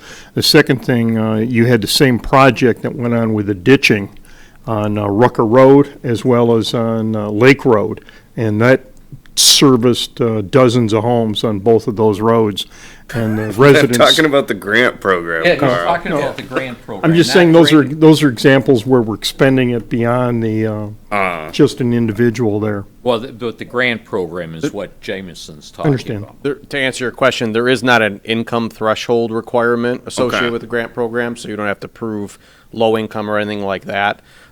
We are pretty specific in the guidelines, though, so we won't subsidize new development or new construction. Like if Okay. you built a house and you want grading done on your property as part of your construction, we don't participate in that. We don't participate in commercial properties and addressing drainage there. And there has to be a component to their project that addresses potential drainage issues on neighboring properties as well. So it can't, Okay. there has to be a community benefit to it, being that it's funding, taxpayers funding, that supports this. So we look at those fairly closely to make sure it meets those criteria. And the fact also with the cap, Yes. Right. My property, a $10,000 project or $5,000, the cap on $5,000 probably would do it versus an East River home. It's going to be, That's that a very $5,000 is not. That's a very legitimate point. Usually this, So it kind of works itself out. yeah, we have, it's not uncommon that we'll have Smaller. $40,000 projects that we're only Yeah. contributing Yeah. $5,000 to, so. But that's the drainage grant line item there, and then you have, obviously, the more chronic, larger areas that I think Trustee Bletcher was mentioning. We have funding for a couple of problem areas that we're aware of, East River and Church, Bridge and Meridian, Meridian and Rucker, and Hawthorne and Meridian are just a couple locations. We've also got an earmark in there for additional areas if those come up throughout the year that we need to do some work on. Ditching, Yes. that went down. Yes, we've been doing that's roadside ditching. Yes. So we've been doing roadside ditching for, I think this will probably be the 4th year. I believe it is. So we've done a lot of the areas, problem areas on the And island. is that basically why it went down? Because we've pretty well done everything? Yep. Okay. Yep. There's All right. we've done. Because it's been successful. Yes, it has been very successful. Just so. done ditching. That's not a county, what we saw Jim, last year, the ditching going on up in the north end, that wasn't a county project, that was our paying for it out of this money?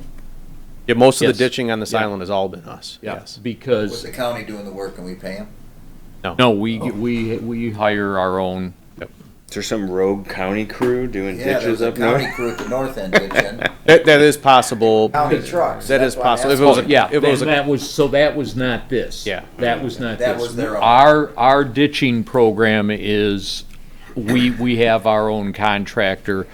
And the reason that DPS put that in was because we did have this problem with the ditches, and the county just, wasn't gonna get out to do enough of it. Right. Because they have a small crew that does that. It's not And it was something. definitely a county crew. Maybe they just got a complaint and went up. It's possible. Well, and it could Could be. they have done It that? could be, yeah. They may come on. We've had years where they've been on doing ditching as well as us, but theirs is spotty. Well, and Probably have. to Not put to the- say it wasn't a Yeah. question of why are we doing it, it was a question of, I'm positive there was a county truck and they were doing And it. it very well could be. Could have been an individual complaint, you're saying? Yeah. Okay. to put the taxpayers' minds at rest, anytime we have a drainage problem, we try to pursue the county to address it before we go and spend a dollar on it. So, but we have these funds that have been approved by the voters, and we want to make sure that we put them to effect, right? That we correct problems. So, but we always do try to get the county to address their responsibilities first. So, and any other questions about? Help me understand what's happening with this line, this reserve for future improvements. Is it just being moved around, or what's happening there? Yeah, so it's, if we do not, so our property tax collection is projected at $247,000. So if we, to make the expenditures balance, if I don't have that money earmarked, $32,651, that'll go into fund balance if I don't spend it for next year. So that's the balance of revenue against expenditures.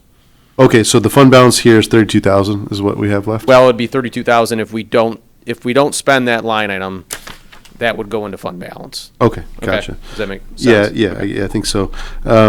And I know we don't levy taxes quite yet, but I want to start, when I think about this as we're budgeting, for me, I understand the importance of this fund. Don't get me wrong, like we sit on a clay island where water moves around in weird ways and it can really mess up different homes. So having this is very good, not just for drainage maintenance, but also that grant program I think is helpful.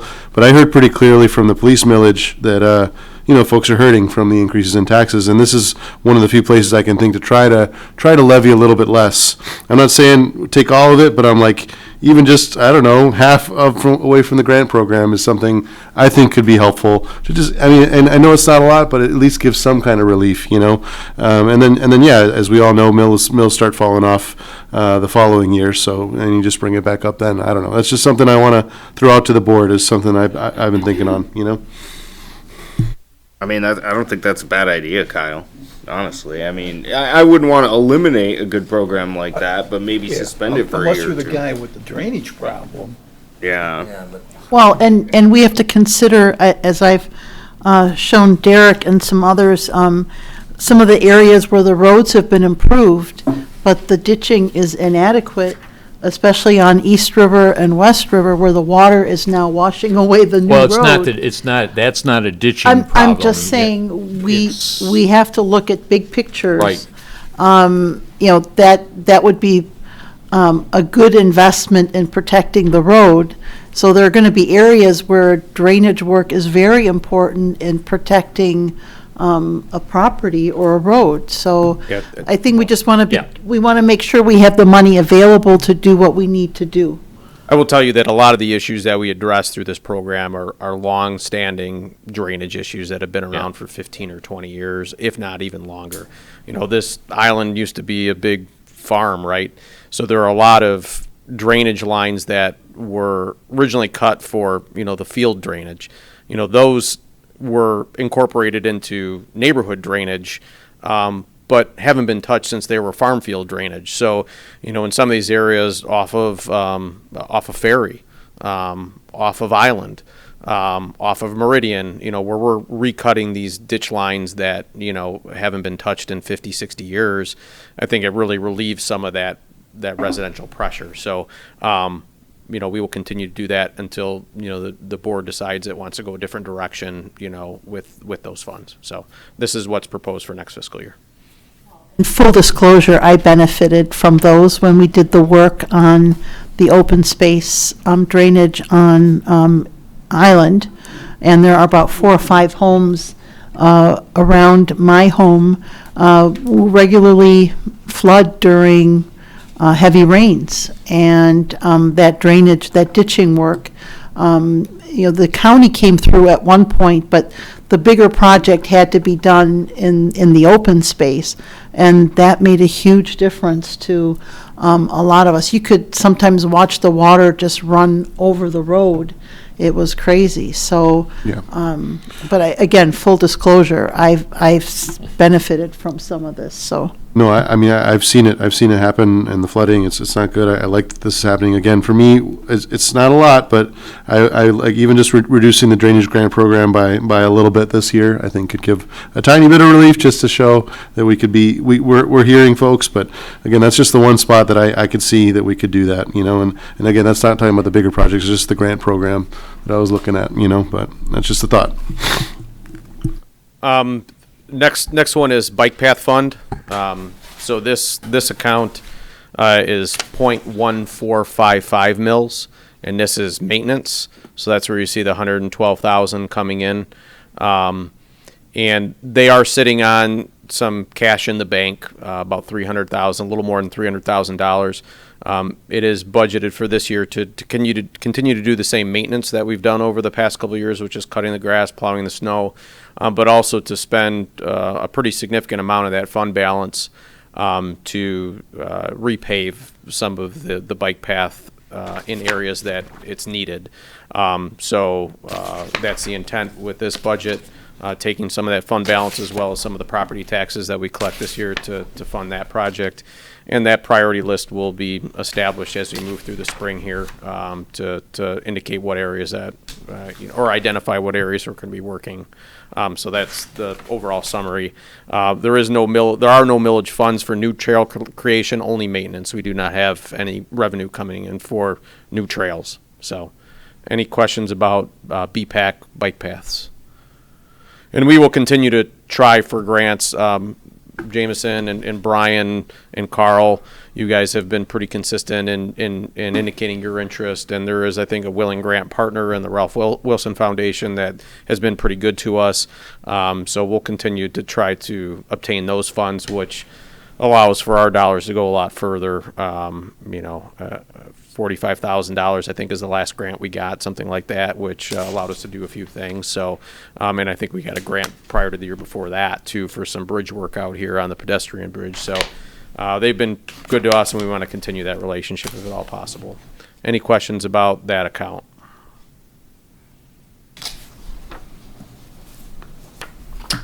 Road improvement fund. So there are actually 2 millages here. We have a road maintenance millage of .3898 mils and a road construction millage of 1.4 mils.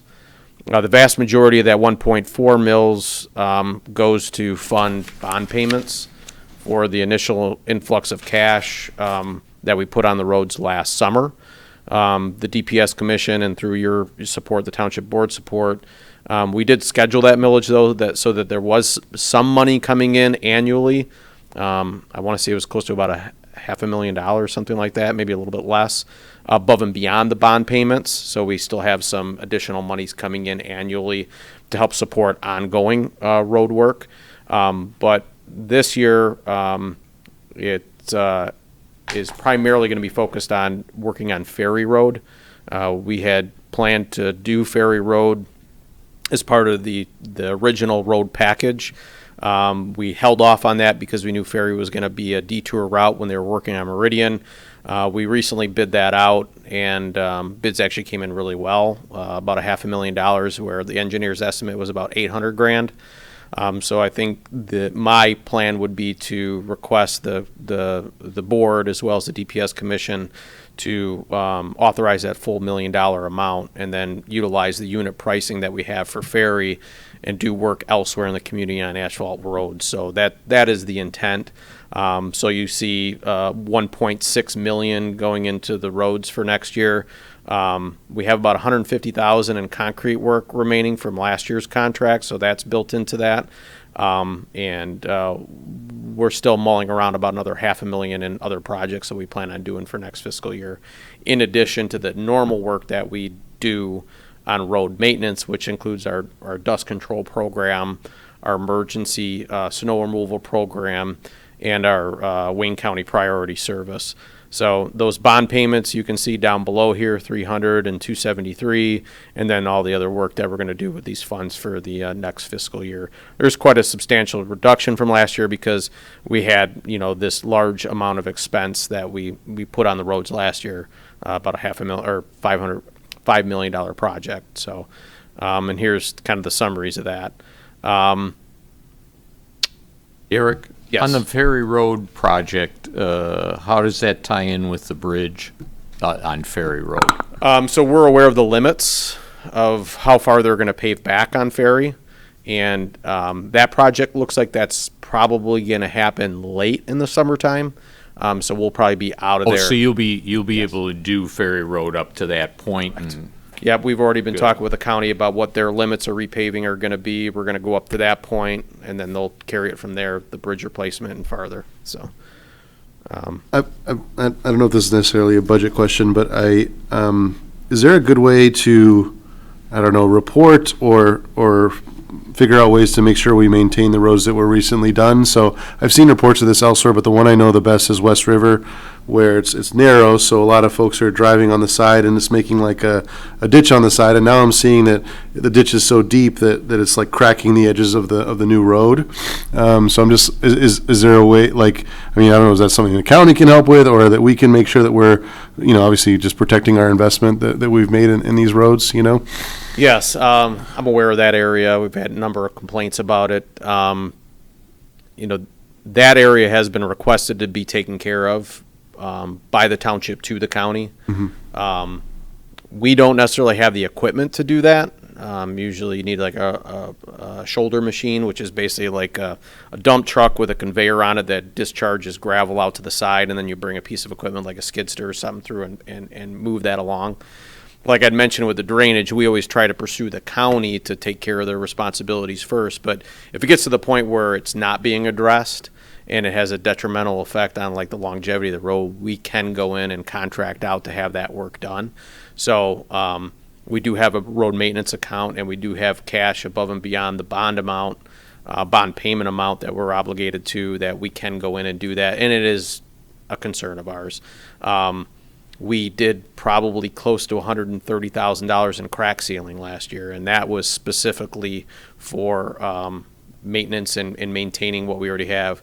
We spent close to $400,000, if not more, on chip sealing, which is a preventative measure, longevity measure that we implement. So to answer your question, the answer is yes. Yes, we always focus on trying to maintain things, try to hold the county to their responsibilities, but we will step in if they cannot. And we definitely, and this is, into the future, that is exactly what we should do. We shouldn't just look at, repaving, new roads and walk away, and then we end up right back where we are now. If we have something for our road to maintain them, and it's absolutely right that we go to the county first. Mm-hmm.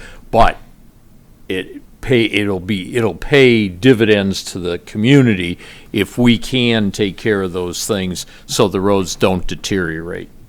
Gotcha. And for residents, I know the county has like a road reporting system. Is that, should we encourage residents to go to the county first, raise it within the township, or what's the best way to make sure? They can do either or. Residents can report it directly to 188 Road Crew, I think is what it is.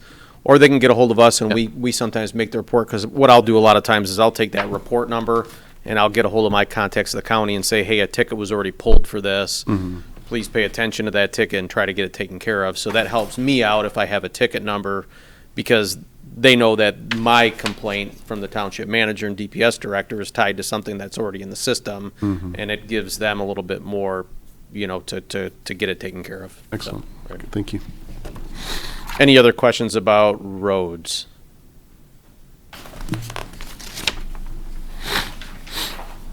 onto water and sewer. So we do have a balanced budget for water and sewer.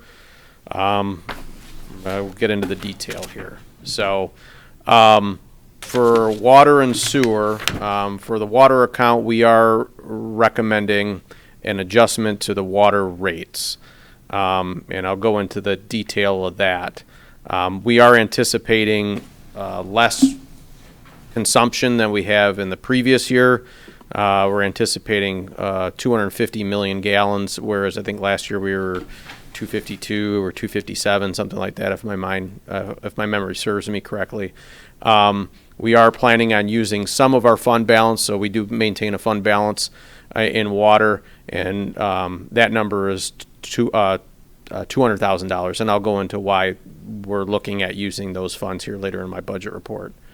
To go into the summary, though, because everybody wants to know what the rates are, I'm sure. Water account does have a fixed rate per month, or I'm sorry, per quarter, and we have a commodity charge per quarter. So the commodity charge is based upon how many gallons you use. The fixed rate is basically your service charge. So that's to provide the service to your house, the cost for the infrastructure. Being that if you don't consume any water, we still have infrastructure costs bringing water to your house. So what's being proposed in this budget is a 94 cent per quarter change in the service charge and a $8.70 per quarter change in the commodity charge. We did experience a $44,281 difference in the cost from GLWA. The $200,000 that is budgeted here in prior year's resources, we are going to have to replace the water main going over to Elba Island. We were trying to work around that, but we're not going to be able to. They are replacing the bridge on Elba Island, and any utilities that are in the way of a bridge replacement they're required to relocate those utilities. So I think people have probably seen work going on out there. That's been the relocation of the gas line. We're in the envelope of that new bridge, so we're going to have to move that water main. So that's anticipated at about $200,000. All of our pay and benefits are basically contractually mandated. No real significant changes there except for to some of our part-time.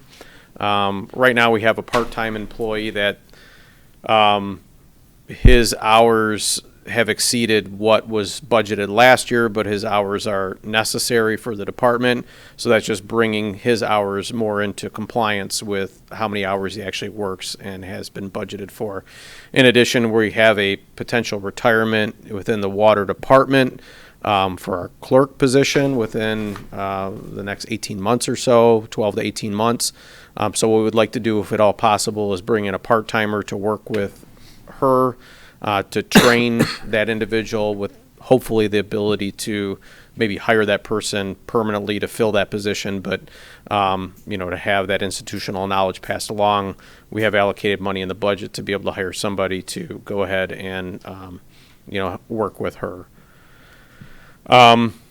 So any specific questions about the water account first page? Oh, cross-connection program. We're going to look at potentially outsourcing the residential program. So there's been an allocation there to afford to do that.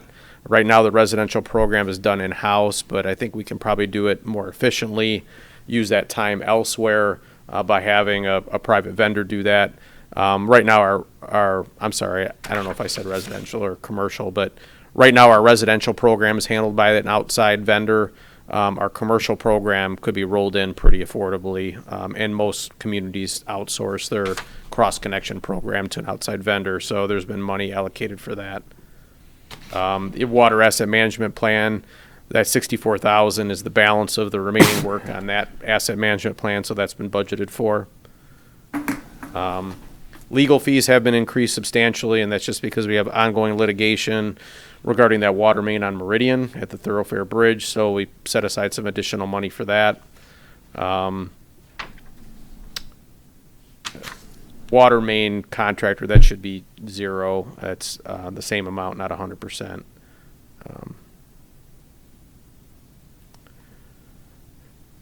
We do have that Elba Island water main here, that 200,000. That's why that's 1,100% on that line item, 970. And then we do have bond payments for various water main work that has been done over the years, and we do have some that are maturing.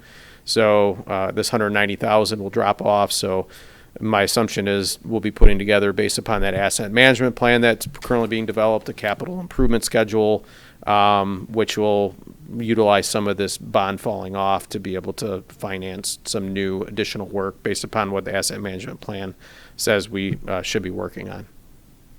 Any questions with regards to water?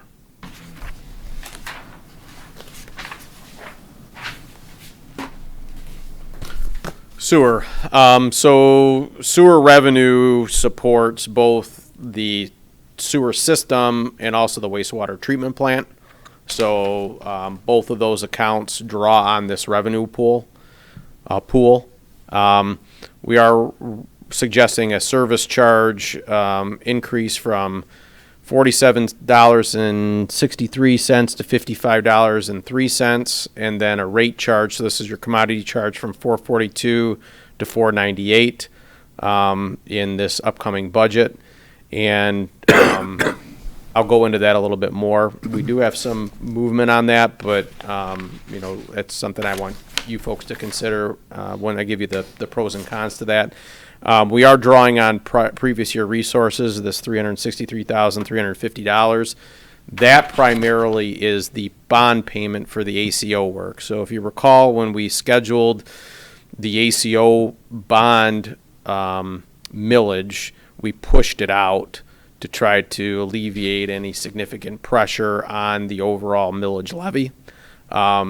And when we did that, obviously the work had to be done and the bond had to be pulled, and it requires payments ahead of when that millage would be levied.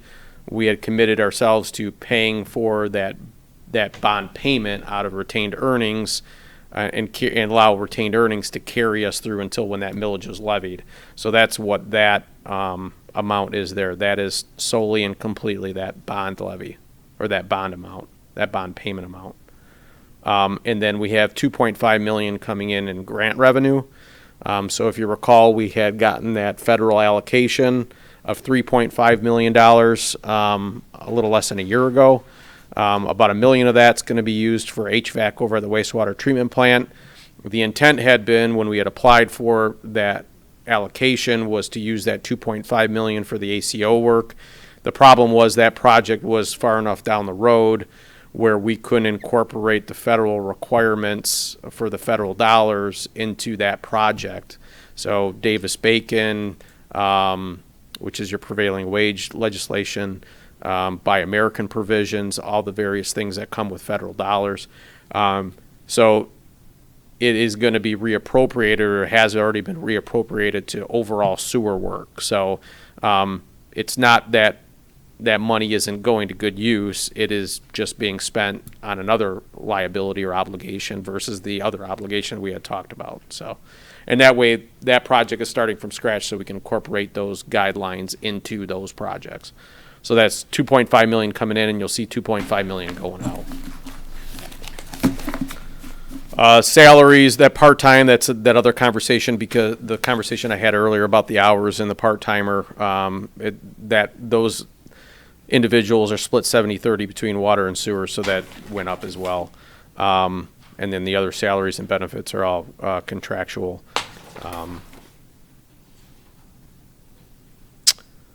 We are pretty much done with our asset management plan for the sanitary sewer, so that's why we see such a reduction in the overall cost. At this point, it's just a maintenance charge, so to keep it accurate and keep it updated, we have allocated money to make sure that we have that updated by our engineers as necessary. Here's that $2.5 million underneath 2970. That's that sewer maintenance repair. So once again, we're using the asset management plan to determine what sanitary sewer utilities we need to, and pipes we need to replace. So we're taking the plan, the long-term 25-year plan for asset management, and working off that, right? So we have a plan to replace the things that are in worse condition first. We're moving through that plan. We've dedicated, allocated, received money to implement that plan. So that's, you don't want your asset management plan sitting on the shelf. You want to actually be using it, and we are. So that's the first page. We do have some bonds here that are being accounted for, and that's for sewer operation expenditures. So these are the pipes in the ground, not the plant. $3.5 million, and 2.5 of that's the grant. As far as the wastewater treatment plant goes, we have incorporated the contractual adjustments for the operator. We've adjusted a variety of different accounts based upon, some trends we've been seeing. So sludge hauling is going to go up slightly, even though the price for sludge hauling isn't necessarily that significant. The quantity is what makes the difference. So we hauled a little bit less last year, which means we have to haul a little bit more this year. That's why you see that increase there. Chemicals, we've seen just like the pool, like we talked about earlier, quite an increase in the cost of chemicals. Electricity slightly up. Maintenance and grounds slightly up. I think we might not have those pages, right? Or no? Page 27. Oh, is that where Yeah, we're at? Gotcha. you're Jumping around. no, you went so fast, Yeah, the wastewater treatment plan is on page 27. Oh, thank you. And so, and then you go back to refuse, right? Yes. Yeah, refuse will be at the end. Gotcha. Thank you. Yep. Thank you. I lost it. So capital outlay, this is work outside of the ACO. This is work that our contracted operator has said he needs to have done over at the plant. So you have about $220,000 in work over there, that he has suggested, the company has suggested needs to be done next year. The $363,000, that's that ACO work. In the past, we have drawn on fund balance. This is the question I have for you. In the past, we have drawn on fund balance to support capital improvements. This budget does not draw on fund balance to support capital improvements at the plant. It only draws on capital improvements for the ACO bond payment. Our capital reserves are sitting at about $1 million in the sewer account right now. We have $363,000 that's going to go away when we make that bond payment. We would like to provide enough of a cushion in there in order to take care of any emergency that might happen, which they can be very costly. That's why you want to maintain some fund balance. So what this budget proposes is to fund these capital improvements and future capital improvements with that rate adjustment that has been incorporated into the budget. So I guess what I'm telling you is we could not have as much of a rate adjustment, but then you're risking your fund balance on the backs of not making that adjustment. So just throwing that out there. And as far as the overall summary for the sewer account, and this includes the plant and the pipes in the ground, it would result in about a $7.40 per quarter increase in service charges and an $8.40 per quarter increase in commodity charge. And I believe at the end I'll go through that total. Yes. So that you can see water, sewer, and refuse. Any questions about sewer? Any questions? Yes. So if you go back to sewer revenue, that's what you're talking about, right?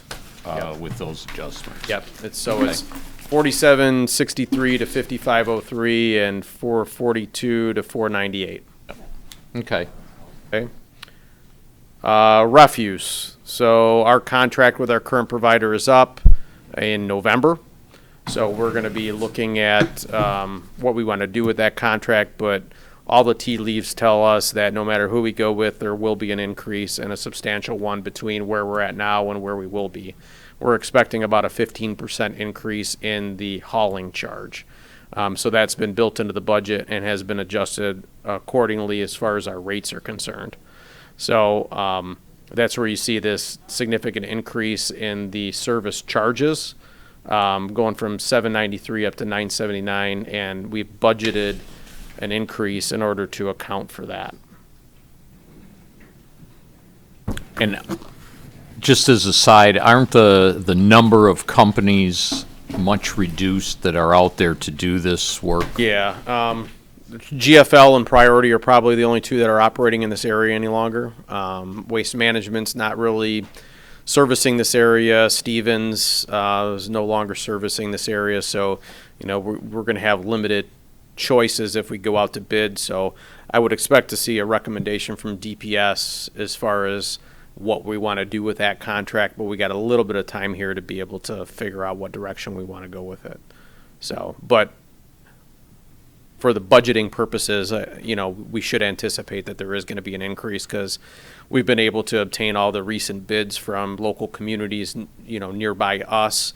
And so we have a pretty good feel for what the rates are and what we can expect to receive when we go out to bid, if we choose to go out to bid. So, Eric, there was an article in the news this morning about tipping fees in Michigan versus other communities, and it's actually much, much, much cheaper to bring in trash from other neighboring states as well as Canada, and that there is movement afoot in the legislature to significantly increase tipping fees.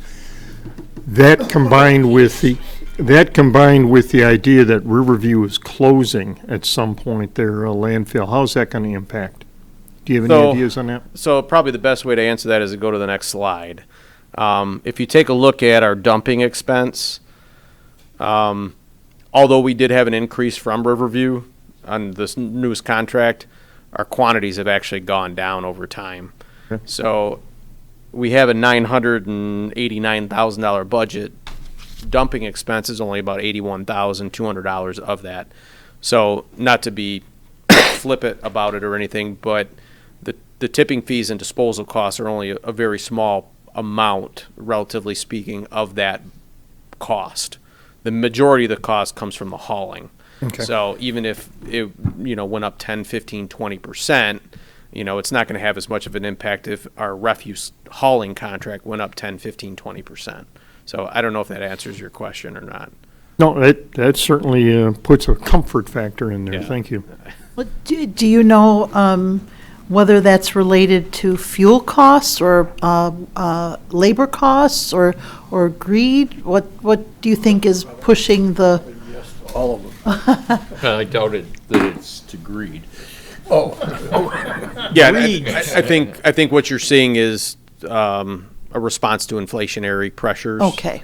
So Okay. take all of that into consideration when Okay. you take a look at that. Yep.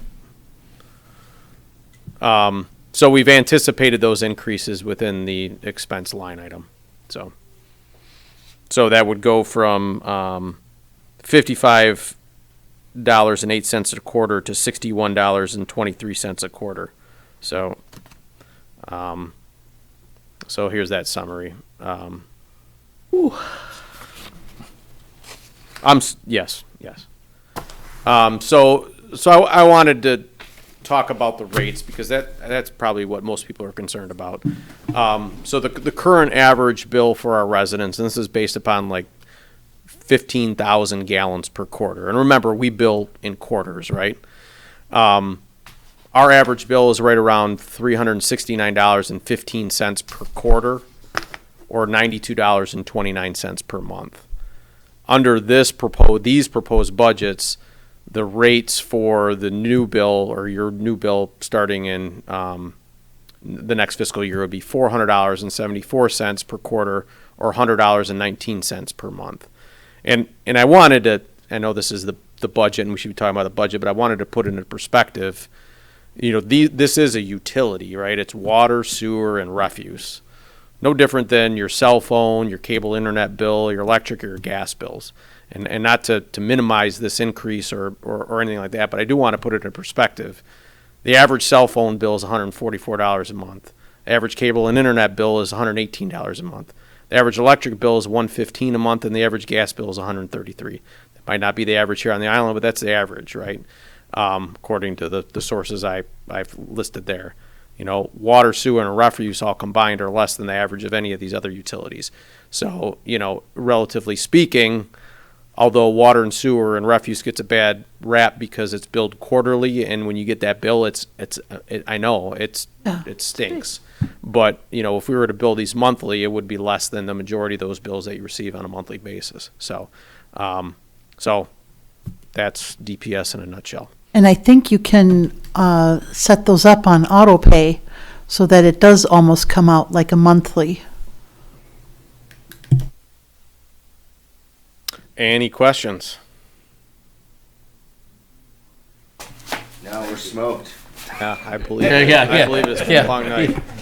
I think that's why Teresa put me at the end, is so I wouldn't get any pushback. No. Yeah. Yeah, we're gonna finish them off with refuse. And the important thing, I mean, with that, you know, with the water, the sewer, the refuse,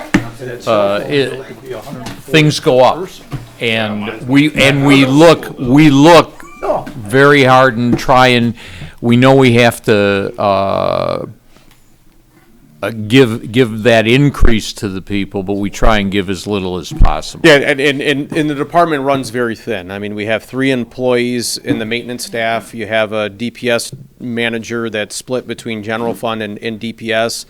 We have 1 office staff member, so we run very light, and the majority of our expenditures are pass-throughs. So they're, you know, if we have a contractor that has to replace a water main, you can't not replace that water main or fix the water main, or GLWA water, or operations to run the plant. I mean, you can't skimp on these things, otherwise they have real negative consequences, right? So, Thank you, guys.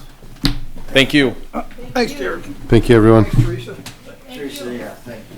You want to just go down and start the? Yeah, get it over with. Cam Go. Larry can come Get- sit by himself for an hour and a half. Teresa?